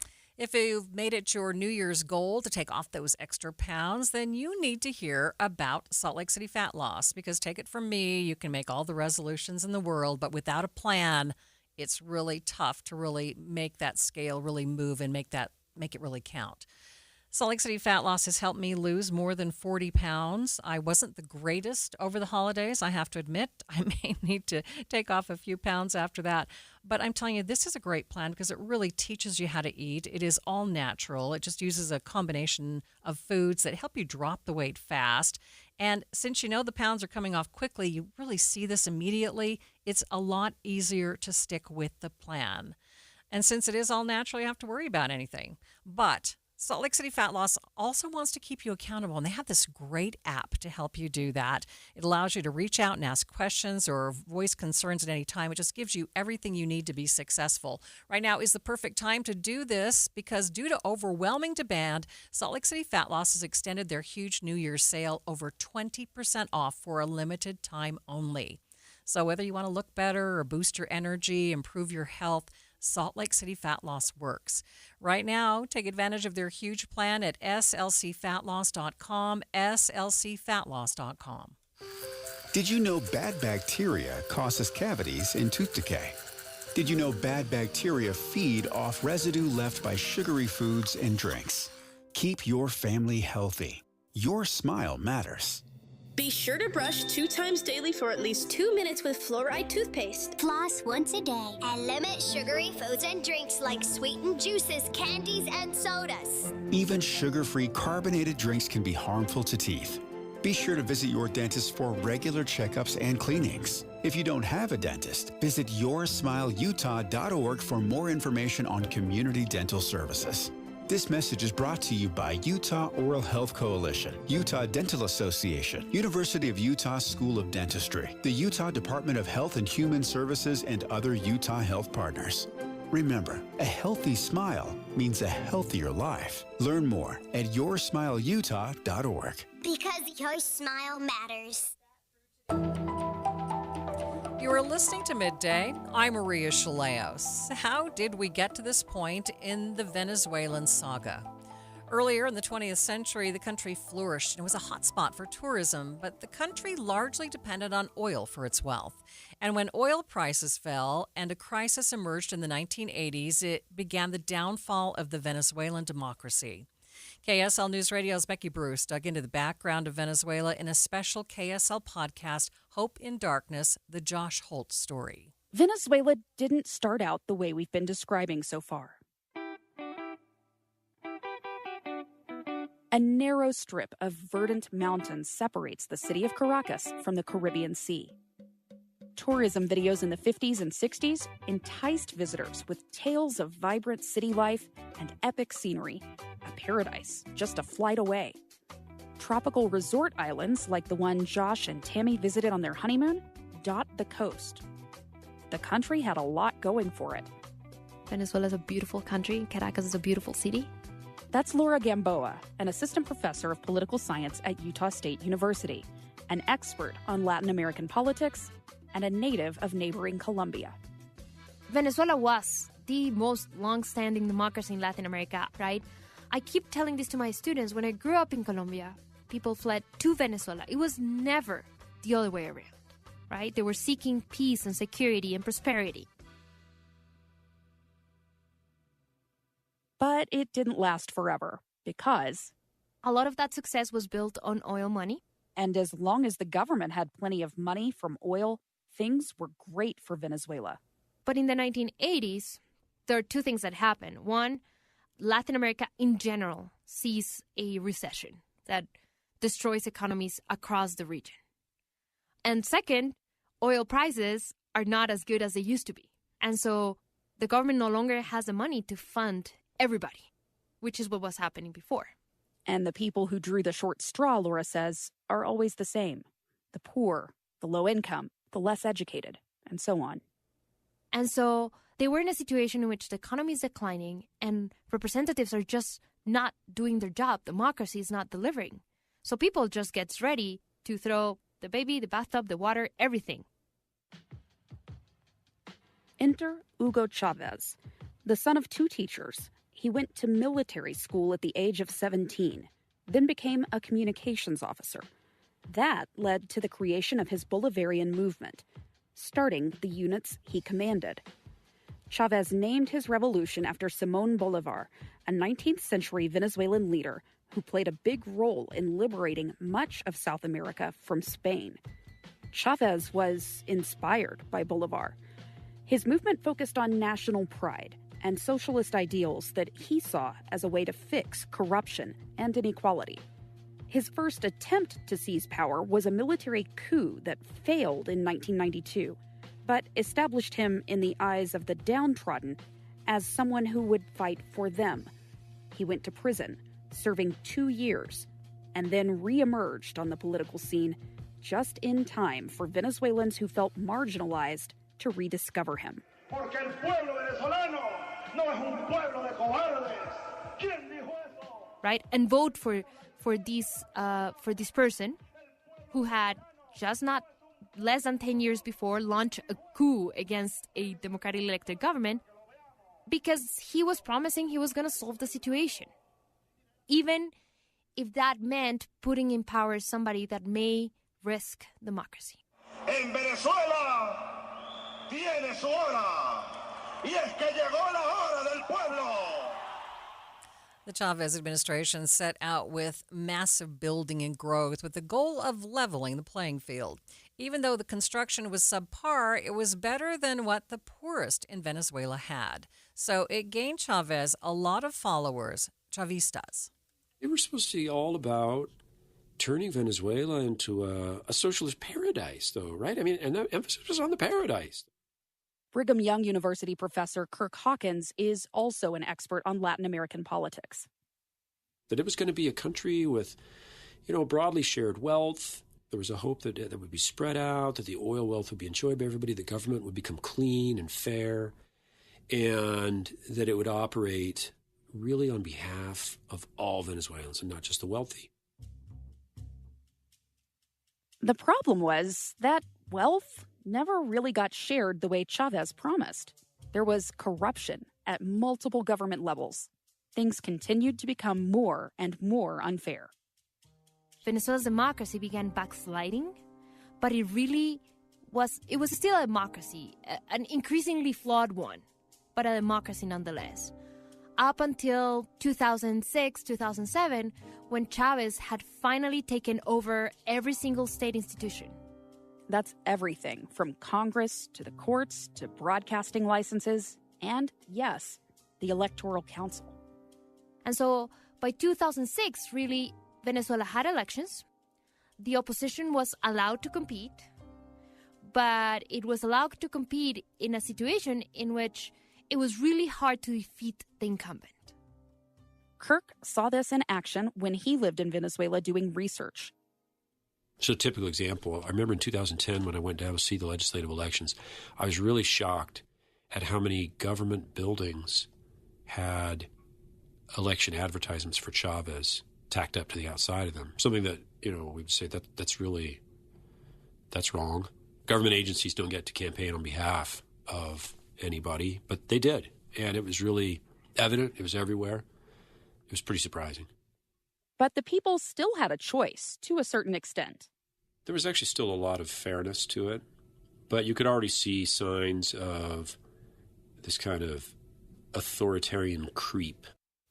Once Chavez died, his handpicked predecessor, Nicolas Maduro, took over, and a reign of authoritarianism and danger continued and amplified. Now that Maduro has been removed from power, many questions still remain, especially since many of his closest allies still hold power in the country. What the Trump administration does with the future of Venezuela will be something to watch over the next several weeks, months, and probably years. If you want to learn more about Venezuela and how we got here and how the Maduro regime struck fear in the hearts of millions, you can listen to Becky's podcast, Hope in Darkness, at kslpodcast.com. And make sure you stick with KSL News Radio as we continue to cover the fallout of the military action in Venezuela, how Utahns are reacting, and what it could mean for the future of international relations and security. Updates on air and online at kslnewsradio.com. It's 1:30 midday at KSL News Radio. I'm Maria Shilaos. Some of the stories we are watching this hour. Salt Lake City's housing market could be heating up again as we move into the new year, but what does that mean for potential buyers? The renovation of the historic Holy Trinity Greek Orthodox Cathedral facing years of delays due to issues with the federal government. And KSL traffic, Ricky. A new crash in Riverton, southbound Bangerter Highway, about 118th South. Maria? Rain showers will decrease across the valley for the next bit, but coming back on Wednesday night. It's 1:30. ABC News, I'm Michelle Franzen. The captured leader of Venezuela, Nicolas Maduro, and his wife entered not guilty pleas today in U.S. federal court to drug trafficking and conspiracy charges. President Trump now warning the new interim president not to interfere. Here's ABC's Karen Travers. The president has not spoken yet to Delcy Rodriguez. He said that he would have a conversation with her at the appropriate time, but also has issued somewhat of a threat about cooperating with the United States. And if that doesn't happen, he had suggested she would have a face a situation that could be worse than Maduro's. The president telling reporters Maduro gave up immediately, signaling she should also be working with the United States. Secretary Pete Hegseth censuring former Navy pilot and astronaut Senator Mark Kelly for appearing in a video with other Democratic lawmakers urging service members not to follow illegal orders. Hegseth accusing Kelly of undermining good order and discipline in the military. Kelly says he'll fight it. On Wall Street, stocks are up this hour. This is ABC News.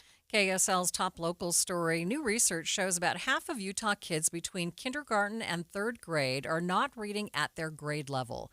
KSL News Radio's Adam Small has details. The new report from the Kempsey-Gardner Policy Institute doesn't point to a specific reason for the low reading proficiency levels, but it does show the numbers took a nosedive after the pandemic set in. And we have not yet fully recovered from that, particularly in second and third grades. But senior education analyst and lead author of the study, Andrea Thomas Brandley, says K through 3 reading levels were still only around 55% before the pandemic, and the numbers today are even lower among kids learning English as well as those with disabilities and economic disadvantages. Brandley says this issue is reversible, but it will take a strong effort from people in and out of the classroom, which includes doing things like make sure that kids have the exposure to books and they're having conversations with adults and being exposed to big vocabularies from birth. Adam Small, KSL News Radio. Other local stories KSL is following. Orem police have arrested 3 people they say had been using stolen credit cards to buy gift cards in Salt Lake and Utah counties.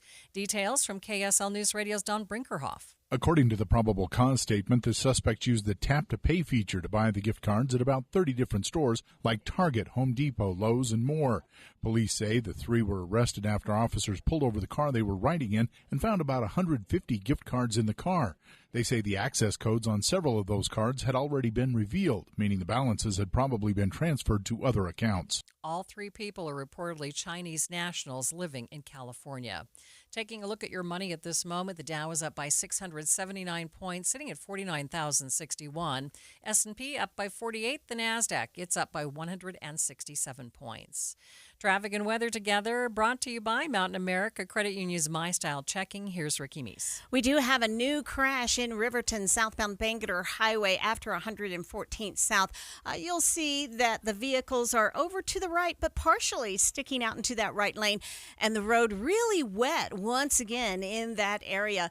Also, the final cleanup of an accident eastbound on the 21st South Freeway at the 5600 West on-ramp. Those vehicles to the left. Ricky Meese in the KSL Traffic Center. High today of 48, up to 50 tomorrow. Don't get too used to this. The temperatures drop out on Thursday, and we have a good chance of snow over Wednesday night. Right now, 45 degrees at the KSL Common Spirit Health Studios. Mornings are for recharging. And they're for starting your day right. We volunteer to join you in the car. Get news and weather at 102.7 FM during the most important part of your day. Andy and Amanda, each morning between 5 and 9 on KSL News Radio. For over 22 years, speaking on business on KSL News Radio has been a beloved tradition, celebrating our heroic business leaders and Utah consumers who have helped build one of the strongest state economies in the nation. Now, under the stewardship of the Salt Lake Chamber and hosted by Chamber President and CEO Derek Miller, the program continues to shine a spotlight on those who make Utah's business environment dynamic and thriving. With his expertise and passion, Derek brings the stories of our business community to life. As part of the Salt Lake Chamber, Speaking on Business is proud to continue its legacy of highlighting inspiring stories, trends, and special guests. Support Utah businesses now and be part of Utah's thriving economy. More information can be found at slchamber.com. That's slchamber.com. Meet Matthew Preston. Inside his apartment, everything he holds dear is protected by Progressive's renter's insurance, like his laptop and a surprisingly valuable collection of baseball bobbleheads. Outside his apartment, his laptop is still protected, as are his bobbleheads, which he carries around with him for reasons no one knows. Renters, the limits of protection aren't just the 4 walls of your home. When you're in Progressive's Protection Zone, get a quote at Progressive.com. Progressive Casualty Insurance Company, affiliates, and third-party insurers. I'm Ed Evans, CEO of Consumer Cellular. No, we're not one of the big guys. Truth is, we don't want to be. If you're over 50, Big Wireless probably has you paying for more data than you might need. You could be throwing away thousands over a lifetime. Our entry-level data plans start at just $20 a month. And for a limited time, switch and get your second month free. Call 1-888-FREEDOM, visit consumercellular.com or a store near you and get your second month free today. Plans include $5 credit for auto pay and e-billing. See site for additional details. You are listening to Midday. I'm Maria Shilaos. Salt Lake City now ranking among the country's 10 top housing hotspots for 2026. Is that good news or bad news for homeowners here? Deseret News reporter Lisa Riley-Roche dug into the designation and joined me to explain what it means for the housing market. Well, this is a designation by the National Association of Realtors. Salt Lake City and the surrounding communities was named one of the nation's top 10 home buying spots in 2026. And a lot of that has to do with a combination of lower interest rates and pent-up demand. Interest rates are down to just over 6% at this point.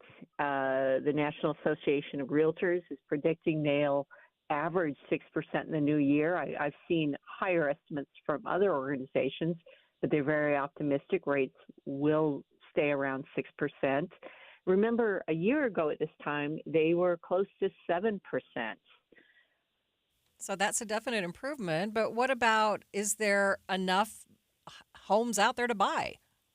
Well, inventory is increasing somewhat, but certainly we're not seeing the situation we were in pre-pandemic yet. But another element of what makes Utah capital city a home buying hotspot in this new year is our relatively young population. Utah has obviously one of the youngest populations in the country, and those are people who a number of which want to buy a home. So that demand is there. So the combination of demand, slightly lower rates, which according to the head of the Utah Association of Realtors, would enable about 25,000 more Utah households to buy a medium-priced home here in the state, if indeed rates get to 6%.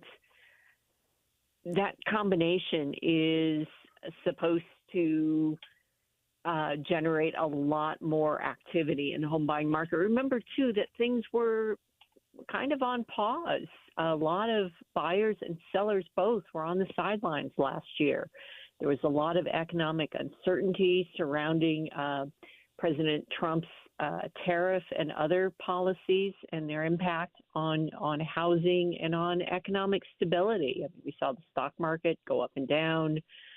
We saw in polling both by us, Deseret News and Hinckley Institute Politics at the University of Utah, as well as nationally, we saw people saying they were putting off major purchases like a home or a car last year. The Utah Association of Realtors head is saying that is changing now, that people are accepting more the type of economy that the president is creating with the tariffs and with an immigration policy that affects labor. And of course, tariffs have an impact on the cost of building materials, lumber, steel, et cetera. So that acceptance is also helping to drive this. People who were maybe hesitant to even try to buy last year, thinking rates would continue to fall, thinking things weren't stable enough, are maybe changing their minds a little bit, recognizing rates may stay around 6%. That may be the best we see for a while. And so maybe now is the time. Yeah, so while the rates are possibly going down, what about housing prices? Prices are expected to increase, but only slightly. The estimate is around maybe 2%, and by some measures. So prices have been high here in Utah for some time, but that accelerated increase may be slowing down, which of course helps as well, right?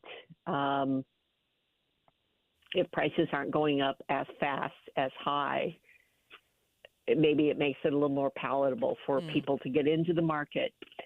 And it also comes down to sellers accepting what they can get for a home, right? There have been sellers. Last year, there was a lot of talk of sellers not being willing to accept that the market wasn't what it was during the pandemic, when people were willing to pay high prices to move, especially out west, right? That's changed now. People aren't willing to pay any price and get into bidding wars for homes. I guess the key takeaway for me here is that people are feeling better about the economy. That's according to realtors, but let's remember who we're talking to here as well, right? The National Association and the Utah Association of Realtors, they have a real interest in seeing business pick up. So there is that, but I think there is generally more acceptance of maybe the ups and downs are just how it's going to be, and so if you want a home maybe now's the time to start looking and see what's out there and see how close you are to something that fits your budget. Other metropolitan areas around the country that made the top 10 include Charlotte, North Carolina, Columbus, Ohio, Jacksonville, Florida, and Spokane, Washington. Midday continues in just 30 seconds. Women go through many changes in their lives. And we believe each milestone matters. That every new candle represents another step in your story. Our healthcare experts support women at every stage of life. Because each chapter deserves to be celebrated. Women's health. Nurture what's next. Find care near you at mountain.commonspirit.org. Common Spirit Health. Human kindness lives here. It's been nearly 6 years since the Holy Trinity Greek Orthodox Cathedral in Salt Lake City sustained damage in the March 2020 earthquake. And renovation on the historic cathedral still waiting to begin. Parish leadership say that FEMA agreed to help fund 90% of the renovation project, but several delays, including the longest government shutdown in history, have pushed construction out further and further. Now, members of the Greek Orthodox community in Salt Lake continue to wait and wonder when renovations will actually begin. We've been having meetings ever since, probably April of 2020 with FEMA about this whole the entire project here. So it's been quite some time has passed since we started it. But in the interim there was a lot to do. Structural engineers had to give reports. Once the structural part of it was done, which took almost 2 years to do, then we had to actually get a qualified architect to start doing the drawings for the cathedral, because it's going to require major renovation inside. Parish Council President of the Greek Orthodox Church of Greater Salt Lake, George Katahalios, tells KSL News Radio's Andy Cupp the shutdown has pushed them back by at least 4 months. The shutdown really messed everything up. So it looks like, to be honest, because they were working on a skeleton groove, FEMA normally takes anywhere from 2 to 3 months to review everything. Once they've reviewed everything, then everything has to go to the city for permitting. So that process could take anywhere from 6 to 8 months. Well, because of the shutdown, that has put us behind by about 4 months. So we may be into next August, or this coming August. And if it's that late, we might want to do one more Greek festival there before, because the festival's in second week of September. It's our 50th anniversary for the Greek festival, so we may want to do one more Greek festival before we move forward with it. So it just really depends on FEMA. More than anything, it depends on when FEMA has finished evaluating all the architectural plans, what they're going to approve, what they're not going to approve. I mean, there's a lot that goes into it. He says the current plans call for a complete tear down of the interior of the building, stripping down all the walls and removing everything that's inside. What they're going to do is they're going to go in and strip all the walls, remove everything, everything that's inside. We're going to lose some iconography, so we're going to have to replace some iconography because of it. The building will shrink by approximately 6 inches on the inside due to the shotcrete walls that are going to be put in. And so in a nutshell, what they do is they go in and they strip everything down and then they put it all back together again. Katahalios believes that the federal government will approve 99% of the plans as they are currently outlined, but a few upgrades to the cathedral might be more questionable, like an upgrade of the existing HVAC system. While the church awaits FEMA funds, they are also fundraising and lobbying government officials locally for funds. But we were fortunate enough to be able to lobby the legislature, and we got $1 million from them to do the project, which they've already given us some of it. It's how it works is they'll give us a portion of it, and as we complete it, as we move forward, then we can draw from it, continue to draw from it until it gets to the $1 million. So we did get $1 million. So let's just say, for example, the project's $10 million. FEMA would cover 90% of it, which would be $900,000 or $9 million, and then the $1 million, we'd have enough money from the state to complete it. But it's not only going to be $10 million, it's going to be a lot more than that. We don't know a final cost yet, but the estimates came in anywhere at one point between 25 and 35 million. They just didn't know. This is when prices were extremely high.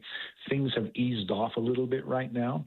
But my biggest fear is with the Olympics coming into town, if we don't get this thing finalized soon with FEMA and the city, prices are going to skyrocket because people are going to start building. There's going to be new construction happening. The contractors are going to be extremely busy. They're going to say, yeah, we can do it, but it's going to cost you X now instead of this, So that's my biggest fear is that we don't get moving on it quick enough. Speaking of the Olympics, Carajalios says that they hope to build a new community center and Greek plaza near the cathedral in time for the 2034 games. And we'd like to build a community center at the same time, and we're looking how we're going to raise the money to build this community center, in time for the Olympics, because it would be really interesting to at least have, one of the cauldrons, being the Greek town, that we want to build a new community center with a big plaza there and call it Greek Town. The Olympic flame coming from Olympia, Greece, and ending up right there in Salt Lake City in Greek Town. That would be really neat. We've had meetings with the mayor. She likes the idea, but we just need to raise money to build that community center and the plaza. I don't know if we're going to be able to do it in 9 years, but we'll see. We'll see what happens. George Carajalios is the parish council president of the Greek Orthodox Church of Greater Salt Lake, and he says that while construction is going on, the current congregation may meet in a temporary facility next door or meet at Prophet Elias Church. After the break, we're going to broaden out the conversation and take a look at other historic buildings in the area that are undergoing renovation and what that means for Utah's architectural future. But first, it's KSL Traffic. It's brought to you by Mountain America Credit Union's My Style Checking. Ricky?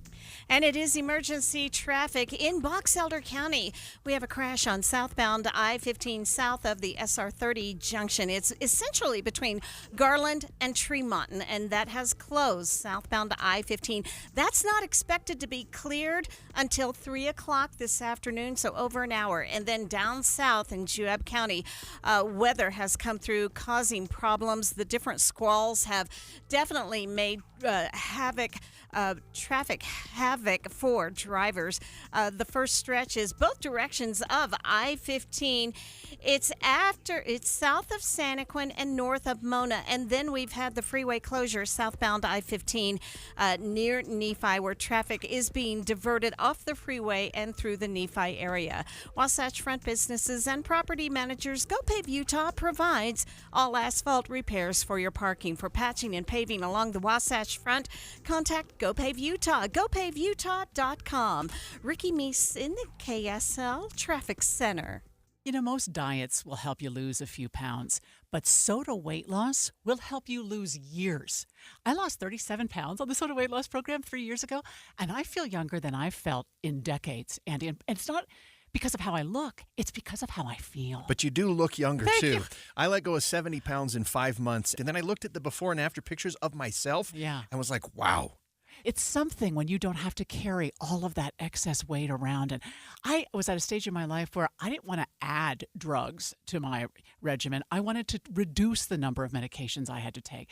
So the nutritionist at Soda Weight Loss taught me how to have a healthy relationship with food. And it was so helpful that I could text my nutritionist anytime I wanted to for advice, which helped me learn what I needed to know so that I could keep it off. And right now, this is the perfect time to join, because if you join now, your partner joins for free. It's the perfect gift for both of you. It's at Soda Weight Loss. SOTAweightloss.com, because soda is, say it with me, Amanda, state of the art. KSL Broadcast Group contests are open to participants 18 years of age and older that are residents of Utah, unless otherwise specified. Employees or agents of the station, Bonneville International Corporation, other area radio stations, or any entity associated with the contest may not enter. Persons who have won in the last 30, 60, or 90 days from a station contest or event may not be eligible. Full general contest rules are available at kslnewsradio.com/contests. You gave years, maybe decades to your job. You showed up, worked hard, and planned for retirement. But now, the company's changed, or maybe you've taken a buyout or been forced into early retirement. So, what happens next? I'm Jeff Jr., founder of Trajan Wealth, and if you've built up a 401k or thrift savings plan, now is the time to ask, is that money really working for you? Many workplace retirement plans offer limited options and even less guidance. At Trajan Wealth, we help people just like you roll over their accounts into IRAs with more flexibility and personalized investment strategies built around your goals. For households with $500,000 or more, let us build you a personalized plan. We operate on veteran values, service, trust, and doing what's right. Your next chapter starts now. Call Trajan today, 801-207-9900. That's 801-207-9900. Advisory services offered through Trajan Wealth, LLC, an SEC-registered investment advisor. See website for details. This is Midday. I'm Maria Shilaos. Several historical buildings around the Salt Lake area are under renovation or plan to go under renovation, including the Holy Trinity Greek Orthodox Cathedral we spoke about before the break. To get more on the various projects going on and how federal funds are helping in those renovations, I spoke with the Executive Director of Preservation Utah, Brandy Strand. This has been kind of an ongoing discussion, especially with our historic properties within the Salt Lake City, Salt Lake County area. We just saw a couple million being pushed into Fisher Mansion for earthquake stabilization work, which is going to be amazing when we're able to reopen that building. The FEMA funding going into the Holy Trinity Greek Orthodox Church is one example of that ongoing investment into our historic properties, especially after the earthquake in 2020. And it takes time for these things to come through. And I think we're starting to see those decisions and actions coming through, and people are excited to get the work going. Talk to us for a moment about the importance of preserving and renovating these historical buildings. Our historic properties are unique identifying characteristics of communities, of the people who have lived and breathed in these spaces. And once we lose that tangible piece of our history, that space where we can walk in and experience, we cannot get it back. There is no recreating of historic spaces.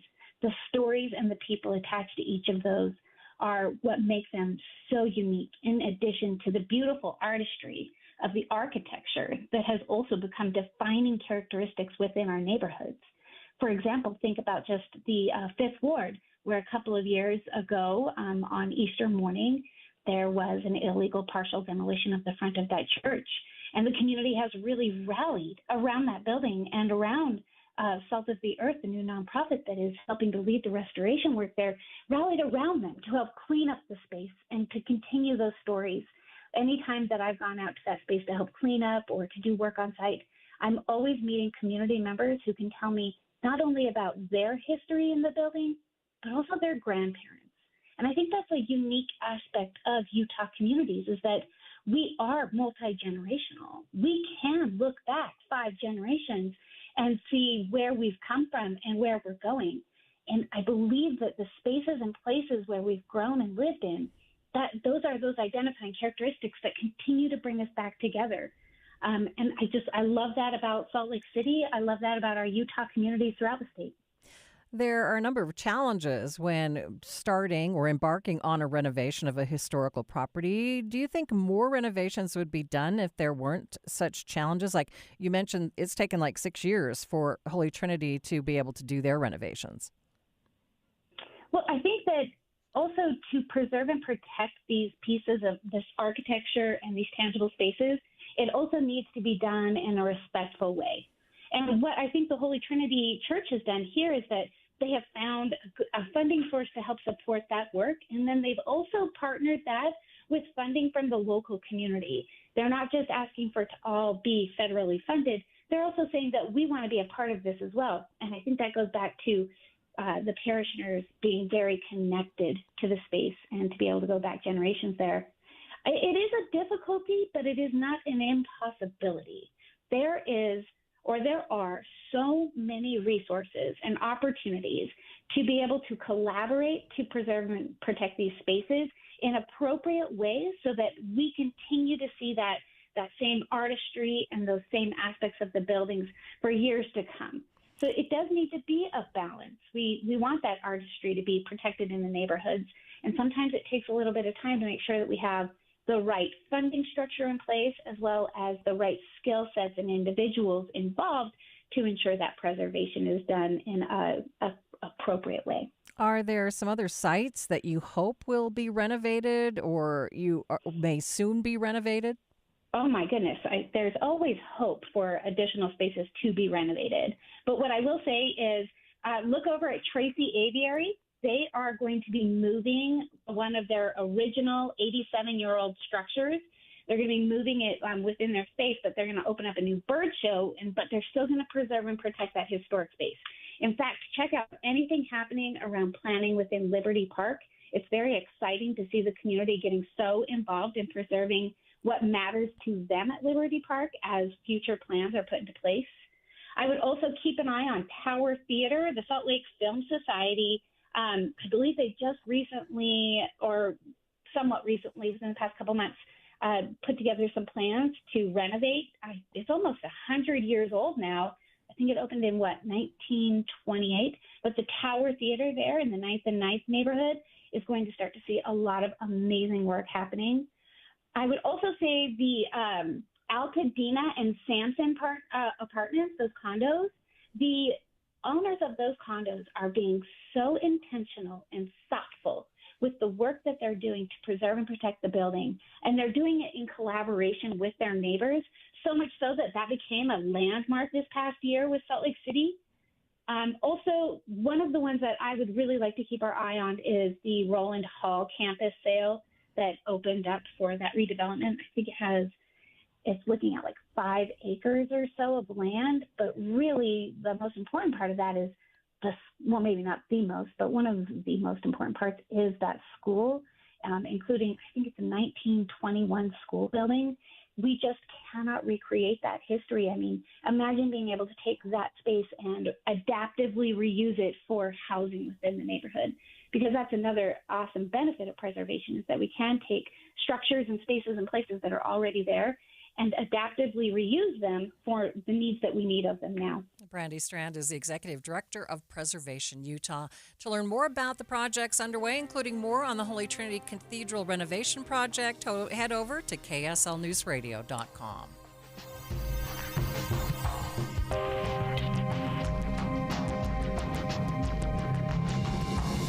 KSL FM Midvale. KSL Salt Lake City. From the KSL Common Spirit Health Studios, this is KSL News Radio, Utah's news, traffic, and weather station. Nicholas Maduro and his wife making an appearance in a New York courtroom today, both of them pleading not guilty to several drug trafficking-related charges brought forth by the federal government. The hearing taking place after U.S. military troops captured both in an overnight raid in Venezuela. He is calling himself the president of the Republic of Venezuela and asserting that he was, in fact, kidnapped. Judge Hellerstein said that it's his job to ensure a fair proceeding, fair trial, if it comes to that, and that's what his intent is throughout. The time is 2 o'clock on Monday, January 5th. It's midday. I'm Maria Shilaos. Military action in Venezuela. We have analysis on the legality of the capture and what opening up the oil reserves in the country could do for gas prices here. Also this hour, literacy is something that affects us throughout our lives and into adulthood, and affects not only academic outcomes, but economic and social outcomes as well. New numbers showing Utah's children are struggling when it comes to reading literacy. We'll get details on the data and what we can do to reverse the trend coming up at 2:30. But first, our top stories. Many of Utah's ski resorts finally got some significant snowfall overnight, and they're hoping the snow just keeps on coming. KSL News Radio's Randall Jepson has more. Ski Utah says we finally have a powder day at several of our resorts. Snowbird, they got 14 inches in 24 hours. Powder Mountain saw 13 inches. Brighton picked up 11. And a big group got at least 9 or 10 inches. And there's some more good news.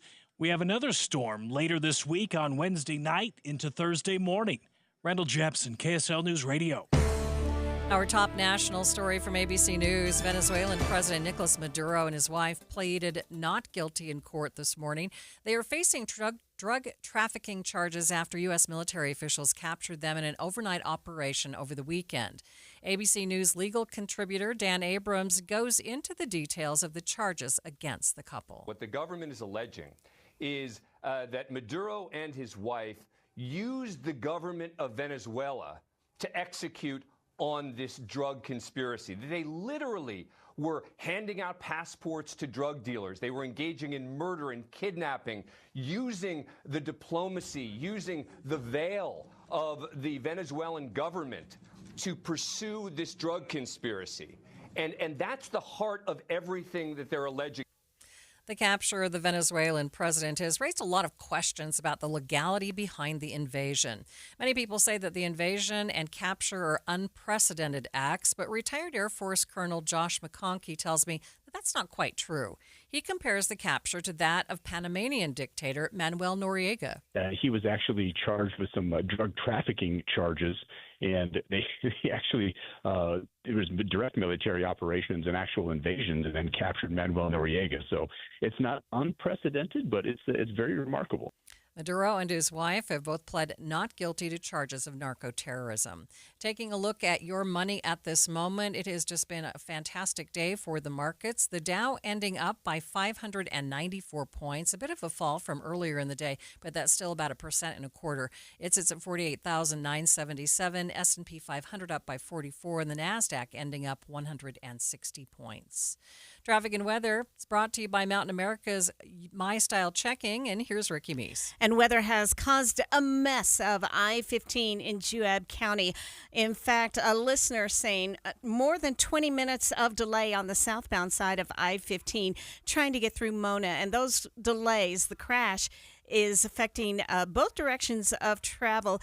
It's in between Santaquin and Mona, so look for that. And then we've had the issue of the crashes on southbound I-15 in Nephi approaching SR 132 that has blocked that road completely with traffic diverted up north. Traffic now getting by on the right, and this is southbound I-15. It's south of Garland and prior to Tremont, and UDOT saying delays remain on southbound I-15 in Box Elder County. No matter the weather, your feet can feel fantastic. Find the Good Feet location nearest you at goodfeet.com. Ricky Meese in the KSL Traffic Center. Warm temperatures for the month of January headed up to 48 today, 50 degrees tomorrow, but things are going to drop. Those temperatures will drop significantly on Thursday, where the high will only be in the 30s, and a good chance of snow overnight on Wednesday. 46 degrees at the KSL Common Spirit Health Studios. A reminder about the simplest way to get updated for your day. Hit your KSL preset when you jump in the car, and we'll take care of the rest. Hear key news updates and traffic reports. Andy and Amanda from 5 to 9 in your car. KSL News Radio at 102.7 FM. Sniffles and sneezes got you down? GoodRx is here to help with big savings on commonly prescribed cold and flu meds. GoodRx is free and easy to use. GoodRx is accepted at all major pharmacies like CVS, Walmart, and Walgreens. Just search your prescription, find a coupon, then show your pharmacist at the drop-off counter. GoodRx is not insurance, but it works whether you have insurance or not. If you do, GoodRx may beat your copay price. Download the free app or visit goodrx.com to save today. You're still grooving, still connecting, still loving, still turning up, still thriving. You still got it, but your immune system, it weakens as you age. That's where vaccines come in. They help train and strengthen your immune response to fight off respiratory illnesses like flu, pneumococcal pneumonia, RSV, or COVID-19. Ask your doctor or pharmacist which vaccines you need. Book in minutes at vaxassist.com. Sponsored by Pfizer. Bad driving habits are hard to break, but good driving habits are easy to form, especially when they can lead to a discount on your auto insurance. With Farm Bureau Financial Services, the safer you drive, the more you save. Drivers like you are saving an average of $321 per vehicle. So buckle up, learn more, and find an agent at fbfs.com/save. Individual savings results may vary. Farm Bureau Property and Casualty Insurance Company, Western Agricultural Insurance Company. Are you thinking about buying medicine online? A search for online pharmacies yields more than 20 million results. But which ones can you trust? Medicines bought from unlicensed online pharmacies can be dangerous. You may get a fake drug, your condition may get worse, or you may experience a bad reaction. Don't put your health at risk. To learn how to find an online pharmacy that's safe and legal, visit fda.gov/BeSafeRx. A message from the U.S. Food and Drug Administration. Thanks for tuning in to Midday. I'm Maria Shilaos. Today, Venezuelan President Nicolas Maduro and his wife making their first appearance in a U.S. courtroom. Both of them pleading not guilty to charges dealing with drug trafficking. The two captured over the weekend and brought back to the United States to stand trial. News Nation's Brian Enton was in the courtroom this morning and joins us with more. Sometimes these first appearance court hearings can be somewhat routine and mundane, but there was nothing routine or boring about this. It was very, very interesting. Starting from the beginning, Maduro and his wife were both in court together. They were sitting at the same table. They had an attorney sitting between them. They were dressed in like navy blue prison outfits with orange shirts underneath, and it appeared that they were shackled at the ankles. They did not have handcuffs on, and I noticed that because Nicolas Maduro was taking notes throughout the entire thing. I mean, he never stopped writing throughout the entire hearing. The first thing they did is they asked Nicolas Maduro to confirm what his name was.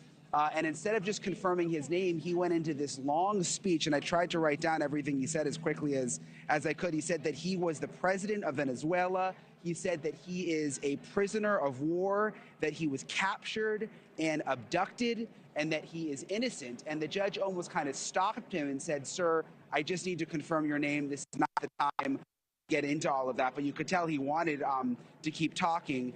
They handed him the indictment. He said it was the first time he had the indictment in his hands, but he waived the formal reading of the indictment.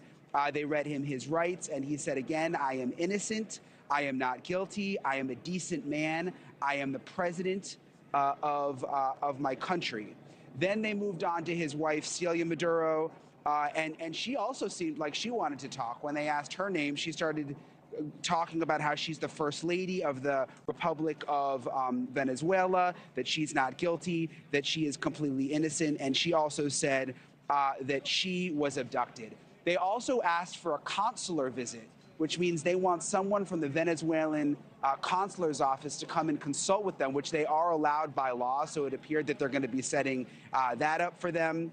And it was also interesting, Nicole, the lawyers representing Nicolas Maduro and his wife also referred to their capture as an abduction and said that this is going to be a complicated legal process moving forward. There's going to be a lot of filings. And when it ended, they said that they wanted to get medical care for Nicolas Maduro and his wife. Specifically with his wife, they claim that she was hurt when she was taken out by the United States, that she suffered injuries. And they said, you can tell she's got these injuries in court.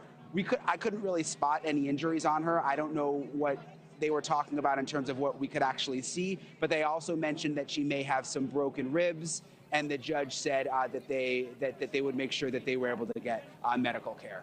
That is News Nation's Brian Enton reporting. The Trump administration says that their seizure of Maduro was completely legal, but many Democrats say it's an unconstitutional decision. Other countries around the world have both praised the removal of Maduro while also voicing frustration and concern at the U.S. potentially breaking international law. How do all these laws go together, and how does it affect the legality of what happened over the weekend? Here's KSL legal analyst and the host of Inside Sources, Greg Skorda, sharing his thoughts with co-host Holly Richardson. There are not a lot of people that are shedding many tears for Nicolas Maduro right now, but you also have to follow the law. And there's two sets of laws here without getting too deep into it. There's international law, which this act by the United States almost certainly violated. There's also federal law, the United States law, which this act by the United States probably followed. You know what I mean? It's interesting, yeah. So there's two sets of laws. One we probably violated. If you consider that the UN treaty has that the United States signed on to has rules of engagement with respect to going into other countries, taking prisoners, that type of thing, without some prior consent by the United Nations. You just don't do that. I'm sure that they're going to be scolded. I'm sure there's going to be a referendum in the United Nations deploring the United States. But under U.S. law, if Maduro makes a motion to dismiss his case based on an illegal detention or illegal action by the United States, I think he's got a real uphill battle. It's really interesting. So Senator Mike Lee, the senior senator from Utah, he first tweeted or posted on X, "I look forward to learning what, if anything, might constitutionally justify this action in the absence of a declaration of war or authorization for the use of military force." And then a little while later, he posts that he just got off the phone with Secretary Marco Rubio, who basically said the action falls within the president's inherent authority under Article 2 of the Constitution, which really outlines executive authority to protect U.S. personnel from an actual or imminent attack. I wonder about that. I'm not an attorney. You are, but U.S. personnel wouldn't have been under imminent attack if they were not there in the capital of Venezuela. And in another sort of related situation, some federal courts have shut down the administration's attempt to deploy federal forces within our own country. I think Chicago, Los Angeles, and some right, others, exactly, where they're saying, wait a minute, this isn't an imminent attack. So this Rubio, I think, is basically saying this is a police action, not a military action. In other words, this wasn't an act of war. Yeah, he said it was law enforcement. It was the military. Yep. This is executing a warrant. We have an individual who is wanted in our country for serious charges. His wife is wanted for serious charges, and we have the right to bring him into our country. Now, a lot of countries have what they call extradition treaties with the United States where they agree to do that. Of course, even if there was an extradition treaty, and I can't imagine that Venezuela has one, they weren't going to surrender their president to us any more than right. we would to them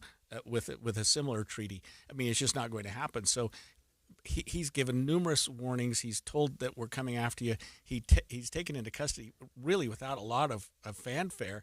And he's going to be in court here in about 30 minutes to answer to the charges. And this is a 4-count federal indictment. I'm looking at the superseding indictment. It's 30 pages long because it describes the conduct, the underlying conduct that he and his wife were engaged in this enterprise. Because if it involves the sale of drugs, the sale of and the distribution of cocaine, you can't imagine that the president of Venezuela is selling cocaine in the United States.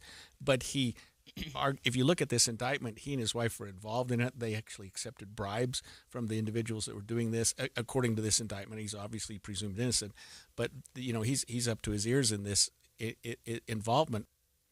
In just 60 seconds, we'll get some insights into how American oil companies going into Venezuela could affect gas prices. Stay with us.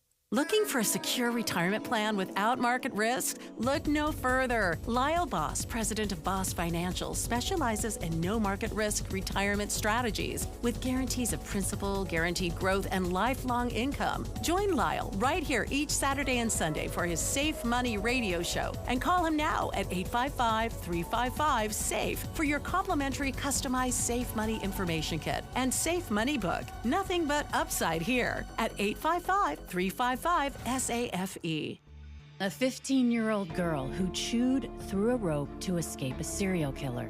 I used my front teeth to saw on the rope in my mouth. The killer prowled the Pacific Northwest in the early 70s. He's been convicted of murdering 2 young women, but suspected of many more. Maybe there's another one in that area.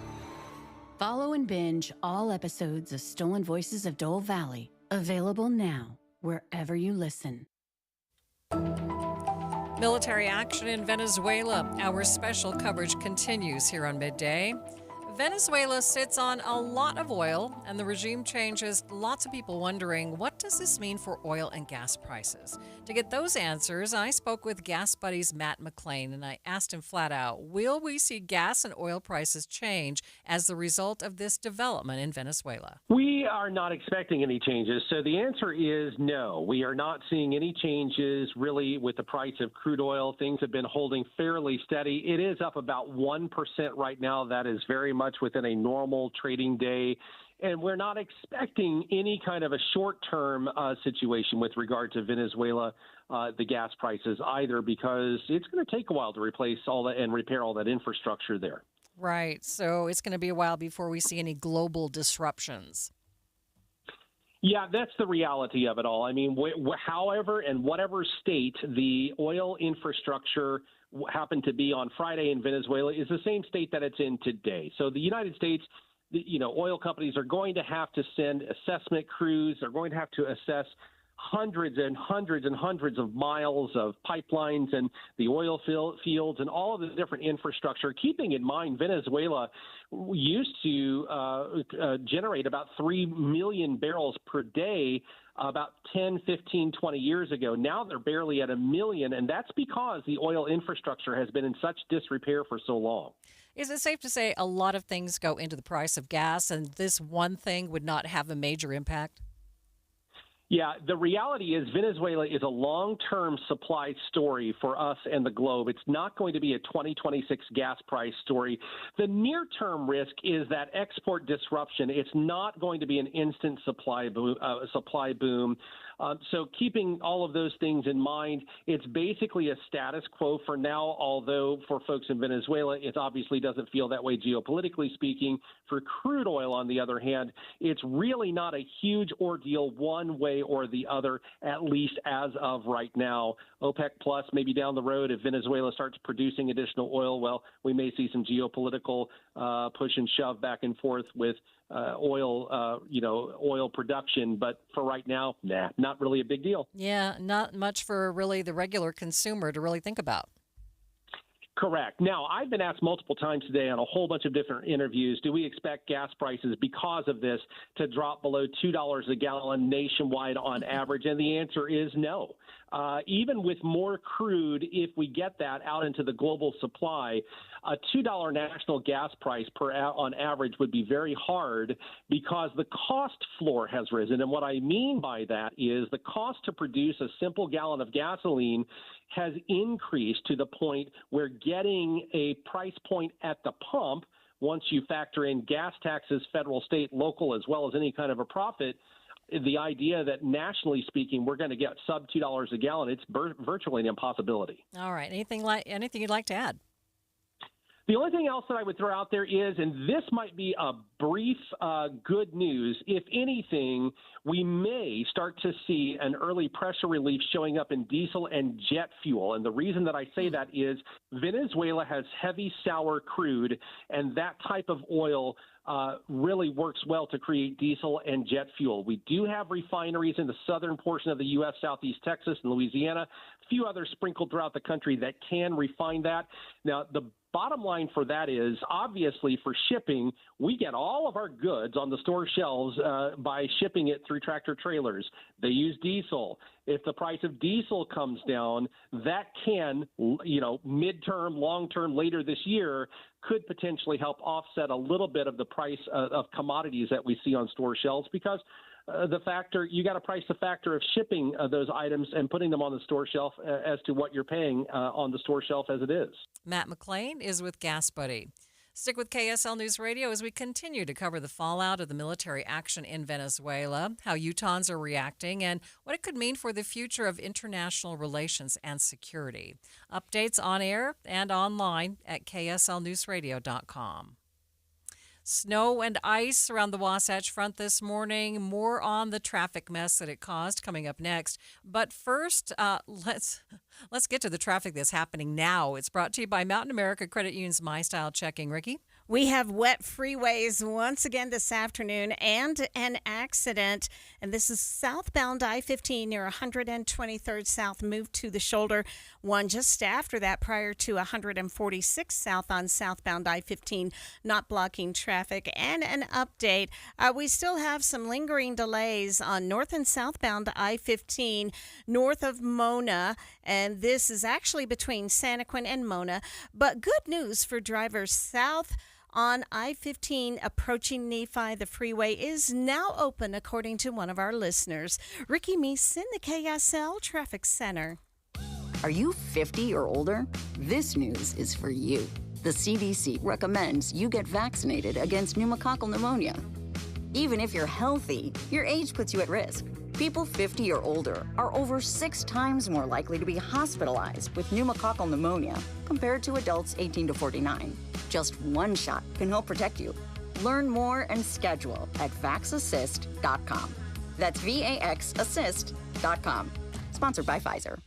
Wesley Financial Group is not a law firm. I'm Chuck McDowell, founder of Wesley Financial Group. Did you buy a timeshare because they told you it was a great investment? That's a lie. Most timeshares can be bought online for $1. To find out what your timeshare is worth and to cancel it, call us today and we'll send you our timeshare exit kit free with all your options for cancellation. Call Wesley for your free exit info guide. 800-771-1300. That's 800-771-1300. Hi, this is Derek Overstreet, president of the New Millennium Group and co-host of Stop Working, Start Living with KSL News Radio. Can you imagine what your life would be like if you could retire 3 to 5 years earlier than you thought possible? The things you could do, the loved ones you could spend time with, the memories that you could create.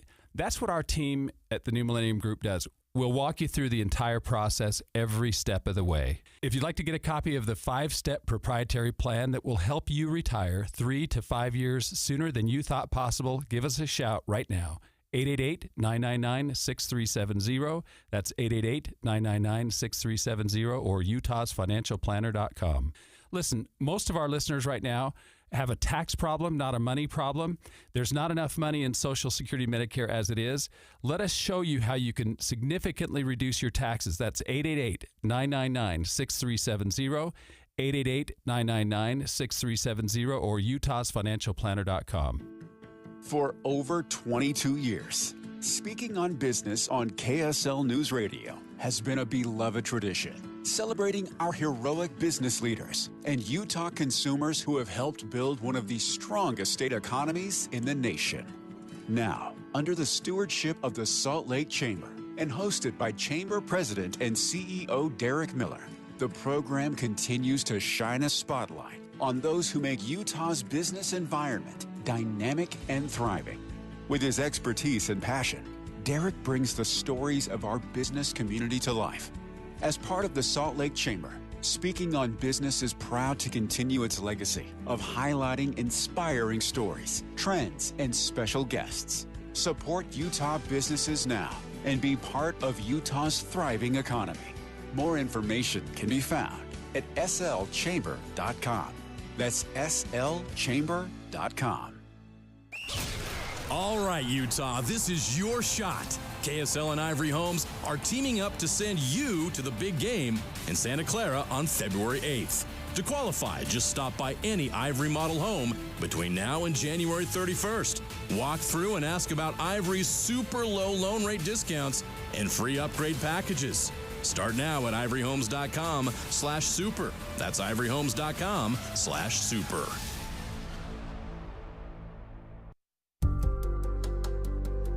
You're listening to Midday. I'm Maria Shilaos.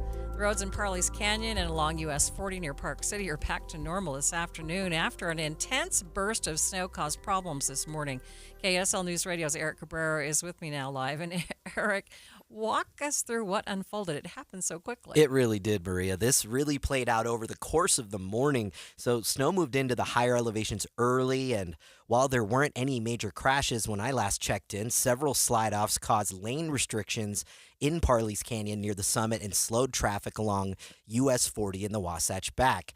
UDOT spokesperson John Gleason told me conditions have improved, but those early slide-offs created backups that took time to clear. Conditions are definitely improving. This morning we had several slide-offs that had happened. No major crashes, mostly just slide-offs, which could be a huge inconvenience for people. And we actually had to close it down to one lane in each direction through Parley's up at the summit there. So the big takeaway here is that it didn't take much, just a handful of slide-offs to slow things down in those canyon areas. So drivers noticed that the traction laws were being lifted and then put back in place at different points. So what was happening there? So UDOT says that's all about responding to conditions in real time. So when crews start seeing vehicles sliding or losing control, they'll reinstate those traction laws to prevent bigger problems. And once roads improve, they can lift them again. When you start seeing those crashes or those slide-offs happen in one area, you have to be a little more reactive. We have to be aware of what's happening in real time and make sure that we're responding and trying to keep people safe. Gleason says today is really a reminder after a relatively light winter so far that drivers and vehicles still need to be ready for winter conditions, especially in canyon areas. So what's their message for anyone still planning to head out tonight? So As usual, slow down, right? Leave extra space and don't assume roads are clear just because traction laws are lifted. UDOT also says checking real-time updates before heading into Parley's, US 40, or the Cottonwood Canyons can save you a lot of frustration, which, of course, you can find on KSLNewsRadio.com. All right, so you're not done with this story today. What else are you working on? That's right. On Jeff Kaplan's Afternoon News, we'll bring you sound from a snowplow driver who spent the morning clearing roads, sharing what conditions were like from behind the wheel, and also like what drivers should keep in mind when they see plows out on the road. All right, thank you, Eric. That is KSL News Radio's Eric Cabrera. Utah's expert rockhounds are working to get the state's geoheritage sites some international recognition and protection. Ben DeLynn with the Utah Geological Survey says Utah's geology is unique and worth showcasing, and they've come up with a list of places worth seeing. So by designating these geoheritage sites or submitting them to the International Geoheritage Society, we're hoping that they are recognized for tourism, they're recognized for protection, and people just know that they have something to be proud of in their state. We have things that really aren't seen anywhere else in the world, and we think you should go out and visit them, you should respect them, and be excited about them as we are. DeLynn tells KSL News Radio's Tammy Kikuchi geoheritage sites have a unique set of features. There are significant geologic features, landforms, and landscapes that are preserved for their exceptional value to society. So they have scientific value, educational value, cultural value with history and heritage, aesthetic value in their beauty, and economic value in their tourism. He says some of the sites on their pop geology list are well known to Utahns, while others are not. So the first would be the Great Salt Lake, which is recognized globally by the International Geoheritage Society for its unique saline ecosystem and geological history. They say it is likely one of the most geologically unique saline lakes in all of Earth's history, which is pretty darn cool. The next we have is the Henry Mountains. It was the last mountain range to be mapped in the lower 48 states and is famous for G.K. Gilbert's pioneering work on laccoliths, which are a type of igneous intrusion where magma bubbles up and creates a formation. The next is the Carnegie Quarry at Dinosaur National Monument. It's a world-renowned site for late Jurassic dinosaur fossils. Dinosaur National Monument is spectacular. They have a field house that has an entire hillside built into it where the dirt has been scraped off and hundreds of dinosaur fossils are visible right there inside the field house. You can find the full list of 16 geoheritage sites on our website, kslnewsradio.com. It's 2:30 midday at KSL News Radio. I'm Maria Shilaos. Some of the stories we are watching this hour. New data showing Utah's children struggle with reading literacy and comprehension. We'll go in depth. Major changes from the CDC regarding childhood vaccines today. And KSL traffic, Ricky. Restrictions in place for both Big and Little Cottonwood Canyons, and for good reason. Maria? Headed for a high of 48 degrees, and yes, those snow showers are lingering for the rest of the day before they decrease tomorrow to 20%. But then on Wednesday night, we are expected to have snow down here in the valleys. Right now, a bit of rain in downtown Salt Lake City and 45 degrees. It's 2:30 at KSL News Radio. ABC News, I'm Michelle Franzen. Venezuela's Nicolas Maduro and his wife arraigned in U.S. federal court today on drug trafficking and conspiracy charges. It comes 2 days after the couple was captured by U.S. forces in Venezuela and flown to the U.S. Maduro and his wife entering pleas of not guilty. ABC's Aaron Katursky is in Lower Manhattan. He said, I am the president. I am still the president of the Republic of Venezuela. His wife, Celia Flores, likewise said that she is the first lady of the Republic of Venezuela.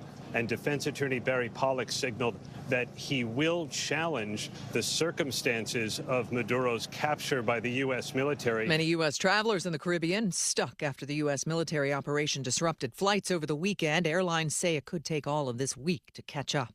Secretary Pete Hegseth says the Pentagon will censure Senator Mark Kelly, the former Navy pilot and astronaut, facing discipline after joining fellow veterans in a video reminding service members not to carry out illegal orders. Kelly says he'll fight it. This is ABC News. KSL's top local story: about half of Utah's kindergarten through third grade students are not reading at their grade level. KSL News Radio's Adam Small has more. That's according to new research from the Kempsey Gardner Policy Institute. Senior education analyst and lead author of the study, Andrea Thomas Brandley, says it's hard to pinpoint one reason why kids are struggling to read. She says we saw a big drop in reading proficiency after the pandemic set in, but she says it was still an issue before then, too. The numbers were about 55% roughly of third graders reading on grade level. So while it was higher then, there was still a significant number of students not yet reading proficiently. The study shows reading levels for Utahns between kindergarten and third grade have been steadily rising since 2021, but there's still a lot of work to do to reach the state's goal of having 70% of kids reading at grade level by next year.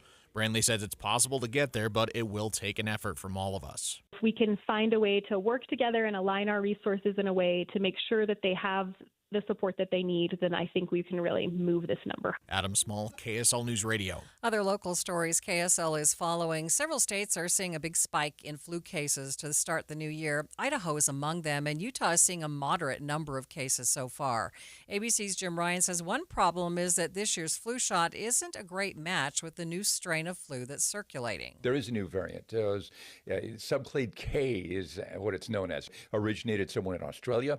Health officials here knew that it was coming this way, but by then the formulation for this year's vaccine had already been created and sent out to health departments and hospitals and doctors' offices around the country. So, yeah, we've sort of missed the mark on that one, but that happens occasionally, that the vaccine that's released doesn't quite match what the dominant variant is going to be. Ryan says the CDC reports Utah has had 7 flu-associated deaths and 274 people with the flu have ended up in the hospital. Other local stories KSL is following. Orem police have arrested 3 people they say have been using stolen credit cards to buy gift cards in Salt Lake and Utah counties. Details from KSL News Radio's Don Brinkerhoff. According to the probable cause statement, the suspects used the tap-to-pay feature to buy the gift cards at about 30 different stores like Target, Home Depot, Lowe's, and more. Police say the 3 were arrested after officers pulled over the car they were riding in and found about 150 gift cards in the car. They say the access codes on several of those cards had already been revealed, meaning the balances had probably been transferred to other accounts. All 3 people are reportedly Chinese nationals living in California. Taking a look at your money at this moment, at the end of the day, the Dow is up by 594 points, about 1.25%, sitting at 48,977. S&P up by 44 points, the NASDAQ up by 160 points. Traffic and weather brought to you by Mountain America Credit Union's My Style Checking. Here's Ricky Meese. Well, snowplows are out in Little Cottonwood Canyon, and the road is just snow-covered. And it starts a couple of miles past the mouth of the canyon. So if you're traveling Big or Little Cottonwood, restrictions remain in place. Now, we've had a couple of crashes both sides of I-15 in the Draper area, essentially near 114th, 123rd, and 146th South. We do have a little bit of busy traffic on the southbound side, slowing in that area, but northbound I-15, even though the vehicles are mostly out of traffic, the latest one is a crash on the on-ramp, blocking a right lane to northbound I-15 at 123rd South. Your ultimate destination for the hottest new cars and trucks, off-road vehicles, exotics, and more is at the Utah Auto Expo, the 16th through 19th at Mountain America Expo Center. Tickets at autoshowutah.com. Ricky Meese in the KSL Traffic Center. Still a good chance of showers across the Wasatch Front this afternoon. Today's high 48, up to 50 tomorrow. So enjoy the warm temperatures. On Thursday, they're going to drop dramatically down into the 30s. And that's because Wednesday night, we should see some snow showers here in the valley. Right now, 45 degrees at the KSL Common Spirit Health Studios. The sources where we get our news matters. When you listen to Utah's Morning News, we want you to feel the stories are important to you and trustworthy. This is Amanda Dixon. And I'm Andy Farnsworth. Join us weekday mornings on KSL News Radio. This is Andy Farnsworth with One Kind Act a Day's Minute of Kindness, brought to you by the Semnani Family Foundation. DJ Moses, a 6th grader living in Hawaii, just became recognized as the kindest kid in America. He was selected for his acts of kindness, compassion for others, and his demonstration of leadership. Honored for his kindness and awarded with a custom children's book created in his honor, Moses, who is, quote, stoked about the honor, reminded everyone to be kind, help others, and help their parents.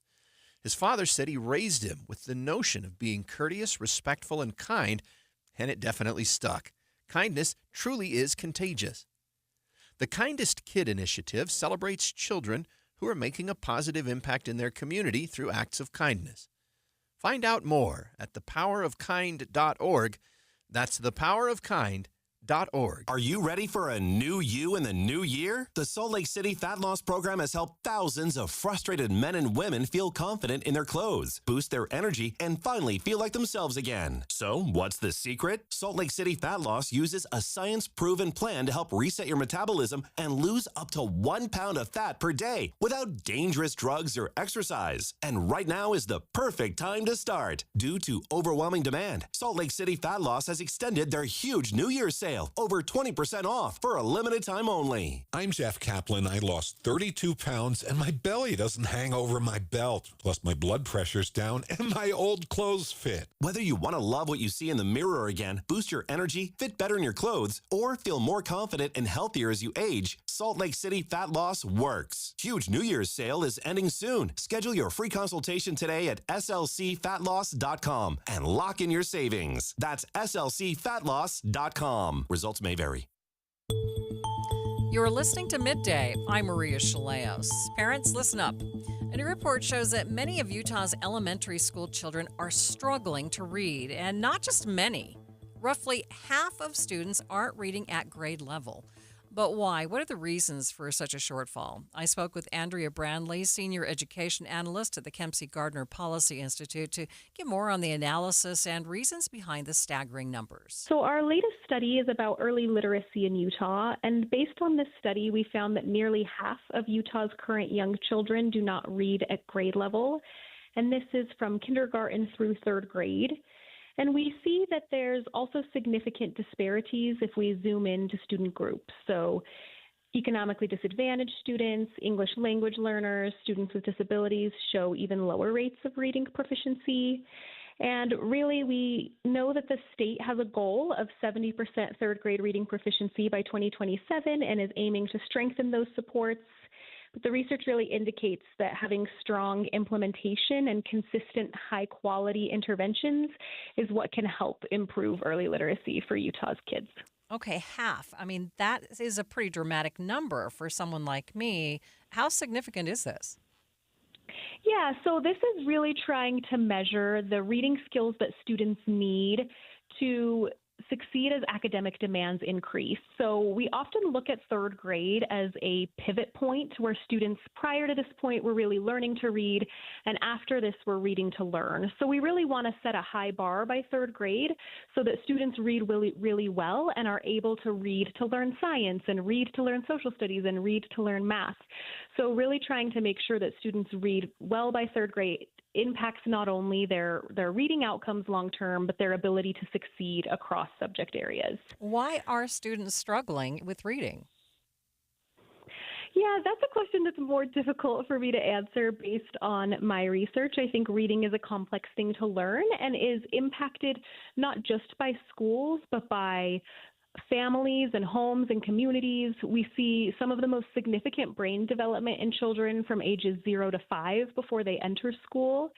So it really is a big group community effort to try to make sure that kids have the exposure to books and they're having conversations with adults and being exposed to big vocabularies from birth all the way through, and then have those strong supports in schools in order for them to be able to have what they need to learn to read well. So is there any indication that the pandemic played a role in why students are behind? Yeah, so we do see that after the pandemic, there was a significant drop in reading scores, and we have not yet fully recovered from that, particularly in second and third grades. However, even prior to the pandemic, the numbers were about 55% roughly of third graders reading on grade level. So while it was higher then, there were still a significant number of students not not yet reading proficiently or reading on grade level where we just have decided we want them to be. But we do see a promising note in kindergarten. Kindergartners have increased by like 15 percentage points in the last 5 years, which is really aligned with the state's expansion of full-day kindergarten, which is just promising to say that it is possible to make big results in a few years when those resources and interventions are done well. Are you able to tell whether the advancement in technology has played a role in this? I have not looked into the advancement of technology. I think that, people will speculate about the role of screen time versus about the role of reading, but I have not done research on that myself, so I can't speak to that. So what can we do to reverse this trend? Yeah, so I think the biggest things that we can do are to work towards this in an aligned community together way. So as I mentioned earlier, we really see a lot of benefit from really early childhood if we can have students being read to by parents and family members, strong early learning programs, along with having evidence-based instructions, curriculums, and teaching practices within schools. And while we see very clearly in the research that nearly all children can learn to read, so this isn't a question of inherent student ability and is more a question of making sure that we are doing the right things in the right places and have the resources that we need to intervene when children are struggling to help them get the support that they need. Right. You mentioned the importance of them being able to read at their grade level, but talk a little bit more about why it is important, about that third grade benchmark and why you look at that. Yeah, we look at third grade specifically because third grade serves as kind of a pivot point. So in the earlier grades, a lot of school time is focused on teaching kids how to read. And when teachers are teaching the other subjects, they recognize that students do not yet read or do not yet read very well, and so the other subjects are taught accordingly. Around third grade is when we really start to see a lot of learning happens by reading. So students are reading to learn social studies, reading to learn science, reading to learn math. So if they don't have strong reading skills at that point, they're not only struggling in reading, they start to fall behind across subject areas. And then we also see a strong connection between third grade reading and high school graduation. So there's been some national studies that show that students who do not read proficiently by third grade are 4 times more likely not to graduate high school than those who do. And then, of course, there's ripple effects from that. When students don't graduate high school, there are other economic and social outcomes that do not turn out as well as if they do. So really, while it all starts in the early grades, literacy is something that affects us throughout our lives and into adulthood and affects not only academic outcomes, but economic and social outcomes as well. Anything we should add? The finding that I think is the most important is that nearly all children can learn to read. So if we can find a way to work together and align our resources in a way to make sure that they have the support that they need, then I think we can really move this number higher. Andrea Brandley is a senior education analyst at the Kempsey Gardner Policy Institute. We have the full report up at kslnewsradio.com if you'd like to look it over yourself. Midday continues in just 60 seconds. Looking for a secure retirement plan without market risk? Look no further. Lyle Boss, president of Boss Financial, specializes in no market risk retirement strategies with guarantees of principal, guaranteed growth, and lifelong income. Join Lyle right here each Saturday and Sunday for his Safe Money radio show and call him now at 855-355-SAFE for your complimentary customized Safe Money information kit and Safe Money book. Nothing but upside here at 855-355-SAFE. So, you want to be a hero. Here are some ways to get the job. Hunt down that killer shark. Or run into a burning house to save a kitten. Luckily, there's an easier way to become a hero. Call 911 if you see someone experiencing the symptoms of stroke, sudden weakness on one side, or trouble speaking, walking, or seeing. Stroke. Know the signs. Act in time. You'll be a real hero. A message from the National Institute of Neurological Disorders and Stroke. The Trump administration is reducing the number of vaccines that the CDC recommends for all children. Doctors and other medical groups are decrying that move. ABC News national correspondent Stephen Portnoy has more from Washington. The move leaves in place CDC's longstanding recommendations that all children be vaccinated against such viruses as polio, measles, mumps, rubella, whooping cough, chickenpox, and HPV. But the new recommendations say shots for RSV, hepatitis, flu, COVID, and meningococcal disease should only be given to children in high-risk groups or on a doctor's advice. As the American Academy of Pediatrics blasts the move, officials insist the new guidelines put the U.S. in line with peer nations and won't have any impact on what insurance would cover. ABC's Stephen Portnoy reporting. The change comes after President Trump signed a memo in early December last year directing Health and Human Services Secretary Robert F. Kennedy Jr. to examine how other nations structure their childhood vaccine schedules. The flu season has proven to be quite a doozy across the U.S. Here in Utah, things are still looking pretty standard, but around us, neighboring states are seeing a massive uptick in flu cases, much of the increase being attributed to the new flu variant. Chief Medical Officer for HERS, Dr. Jessica Shepard, tells ABC News why this season is looking so intense compared to the flu in other years. What we've seen for this one is that they've actually called this new variant the super flu. And the reason why we're calling it super flu is not necessarily the intensity of it, but it's how quickly it's being spread. And so when we look at hospitalizations, that's another reason why we look at how active is this. And for a very high flu activity, we are seeing much more increase in actual admissions to the hospital, and that's only increasing every week. And we've also had 8 pediatric deaths from the flu this season. So the important part, like always, is to understand the importance of the flu and make sure we talk about vaccines, and then looking at the actual states that are going to have some of the highest flu activities, which is Colorado, Louisiana, New Jersey, New York, and South Carolina, and that's according to the CDC. But what about the current flu shot? Is it helpful against this variant? Now, we have seen a little bit of a mutation with this particular virus, so it is important still that even though flu vaccines are never perfect, they're not typed exactly to take care of that variant. But what it does do is add a layer and a barrier of protection, not only for the individual, but when we're looking at the community and how to decrease spread. This is, again, the importance of vaccines is that we're really trying to decrease the spread in a community. And should everyone still get the vaccine? Is it too late in the season? And then what parts of the population are more at risk? Yeah, let's actually talk about the risk. The population that is more at risk is going to be your younger pediatric cases, and then your older, and those also who have immunosuppression, so those who already have some illness on top of that. It is never too late to get the flu vaccine. Even for me personally, I was a little bit later in the season, but I still got the flu vaccine because the flu season actually extends way into next year. So again, it is never too late to get the flu vaccine. Dr. Jessica Shepard is the Chief Medical Officer for HERS. One Utah woman checking off a lifelong bucket list item over the weekend. I'll tell you about 93-year-old Ann Sharp's adventures at the Rose Bowl Parade coming up after the break. But first, it's traffic. KSL Traffic brought to you by Mountain America Credit Union's My Style Checking. Ricky?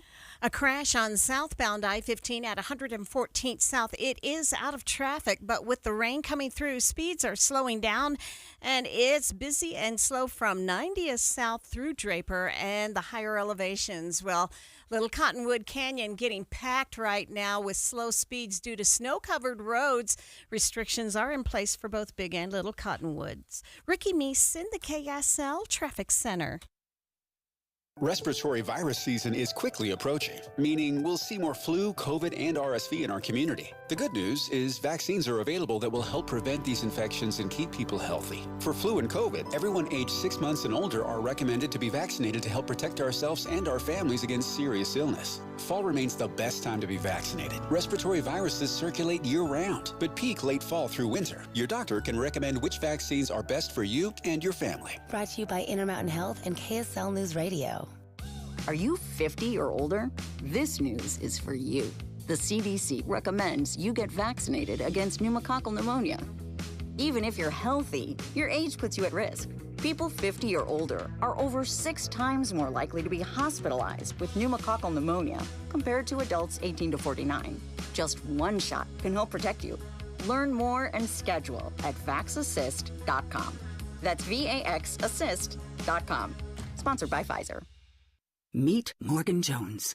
Morgan is about to step into a world unknown to most, thanks to Progressive's Renters Insurance, a place of fresh linens and turn-down service. You see, Morgan temporarily vacated her apartment and has gone to a hotel because a pipe burst in her apartment. A pipe that made her sense of reality and apartment ceiling all come crashing down. Luckily, Morgan checked into Progressive's Protection Zone. Get a quote at Progressive.com. Progressive Casualty Insurance Company, affiliates, and third-party insurers. Every January, Duke's Jewelers celebrates another year serving the Springville community. And this year, they're doing it in a big way. It's the anniversary sale. And for 3 days only, January 22nd through 24th, all jewelry in the store is 50% off. That's right, half off everything in the case. Diamonds, gold, colored gemstones, signature pieces, everyday favorites. If it sparkles, it's on sale. And that's not all. For those dreaming up something one of a kind, special orders, custom design projects, and all watches are 25% off. Duke's Jewelers is proud to be a 4th-generation family-run business, and this sale is the Duke's way of saying thank you for supporting local, choosing Main Street, and trusting Duke's Jewelers with your most meaningful moments. But don't wait. These savings last just 3 days, January 22nd, 23rd, and 24th. Visit Duke's Jewelers on Main Street in Springville and shop the biggest sale of the entire year. Duke's Jewelers. Elevate every moment. Some exclusions apply. Utah is one of the best places to live, work, and raise a family. But for many Utahns, the dream of owning a home is slipping away. Home prices have risen faster than incomes, and families are spending nearly 2/3 of what they earn just to keep a roof overhead. From young graduates to grandparents, everyone is feeling the squeeze. Utah needs more homes, the right kinds of homes, so families can stay close and our communities can thrive. That's why Utah Workforce Housing Advocacy created Demand More Supply, a statewide effort helping Utahns understand the issue and take action in their own communities. Because when we work together, we can make housing affordable again for today's families and for future generations. Let's make the dream of owning a home a reality again. Learn more and add your voice at demandmoresupply.com. demandmoresupply.com. That's demandmoresupply.com. It all started with a commitment to comfort. Gillette Heating and Air is proud to be Utah County's go-to team for expert HVAC and plumbing solutions. Need a repair, upgrade, or seasonal tune-up? Don't let cost hold you back. With 0% financing available, it's easy to get the work done now and pay later. Plus, save $100 on any repair over $500 and keep your system running strong with a professional tune-up before the heat hits. Visit GilletteHVAC.com or call 385-GET-COOL to book today. Homegrown service pros, financing made simple, comfort made easy. Carrier, turn to the experts. A Carrier factory authorized dealer. This is Midday. I'm Maria Shilaos. A 93-year-old Utah woman was able to fulfill a lifelong dream over the weekend. She and her granddaughter made a trip to Pasadena, California to see the annual Rose Parade in person. KSL TV's Shelby Lofton tells us their story. Ann Sharp's adult granddaughter asked her recently what's on her bucket list. She didn't really have one, but then she remembered one giant event she dreamed of going to ever since she came to the United States 73 years ago. I've been very blessed. Ann Sharp left Holland and made the United States her home decades ago. And we came in 53 in January. It wasn't always easy. I went to work cleaning houses for people every day. She started her family in the Salt Lake Valley and now sits with her granddaughter, Courtney Clark. I've always been very inspired by her story, and she's just like a cute little wholesome Dutch woman. If there's one part of American culture Sharp adores, it's parades. One in particular. Never a year that I missed the Rose Parade. So when Clark surprised her 93-year-old Oma with flights to California and seats at the parade, that was the biggest surprise. And for her to do that. The duo didn't care that it rained on the parade. I kept saying, oh, it's so much better than on TV. They were impressed by the bands. But it's the craftsmanship that Sharp loves the most. It just feels so cool to kind of play Wish Granter. Clark shared their whirlwind trip on social media. Their video got the Rose Parade team's attention. They invited us to 2027 and they said that they have really, really good seats for us with our name on them. Sharp feels humbled. She's like, things don't happen like this to ordinary people like me. Her granddaughter explains why people resonate with her story. People love a good hope core, something positive, especially in the chaotic world we live in. And while they have each other, they're going to make memories and look forward to next year. The older she gets, the more that I want to remember every single moment. We get along pretty good. KSL 5 TV's Shelby Lofton with that story.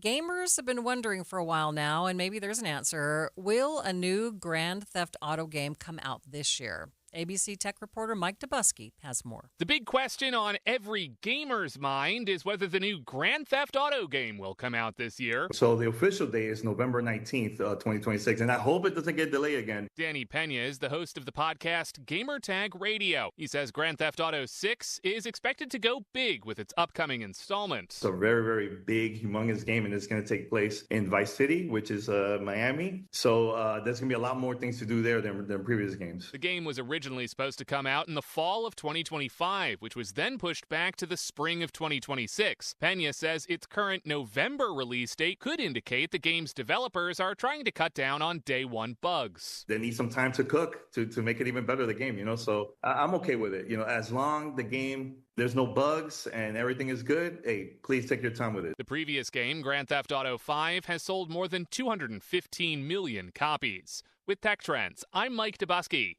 ABC News. When you find yourself in an unfamiliar place, you might find it hard to take a little cat nap. If you're in a risky environment, you might find it even harder, maybe impossible to fall asleep. We humans struggle with it, but animals, not so much. Thanks to new technology, scientists have been able to track the extreme ways that animals snooze, even in risky environments. The Associated Press's Christina Larson talks to the experts who are watching the miniaturized trackers to find out what they hope to learn. Every animal with a brain needs sleep, and some without a brain do too. For a long time, scientists could only make educated guesses about when animals in the wild were sleeping. But in recent years, tiny trackers and helmets that measure brain waves have allowed researchers to show for the first time just how varied and sometimes extreme sleep can be. We are sleeping in a safe place usually, and we forget, I think, about the risk of sleeping.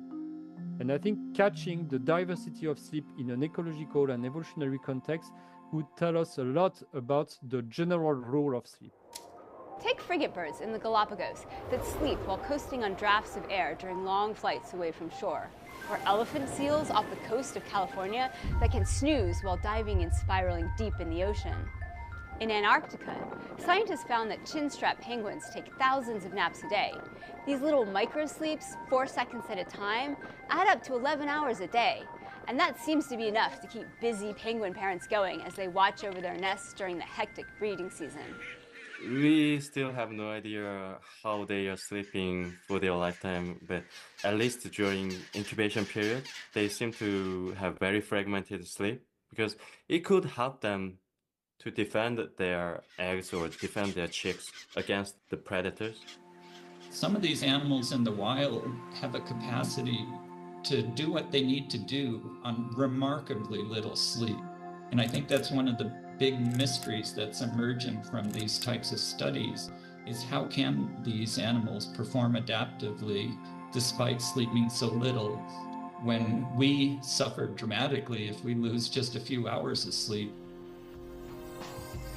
That is the Associated Press's Christina Larson. Can you imagine those little miniature cameras on the fish? Becky Bruce is here for Jeff Kaplan. KSL FM Midvale. KSL Salt Lake City. From the KSL Common Spirit Health Studios.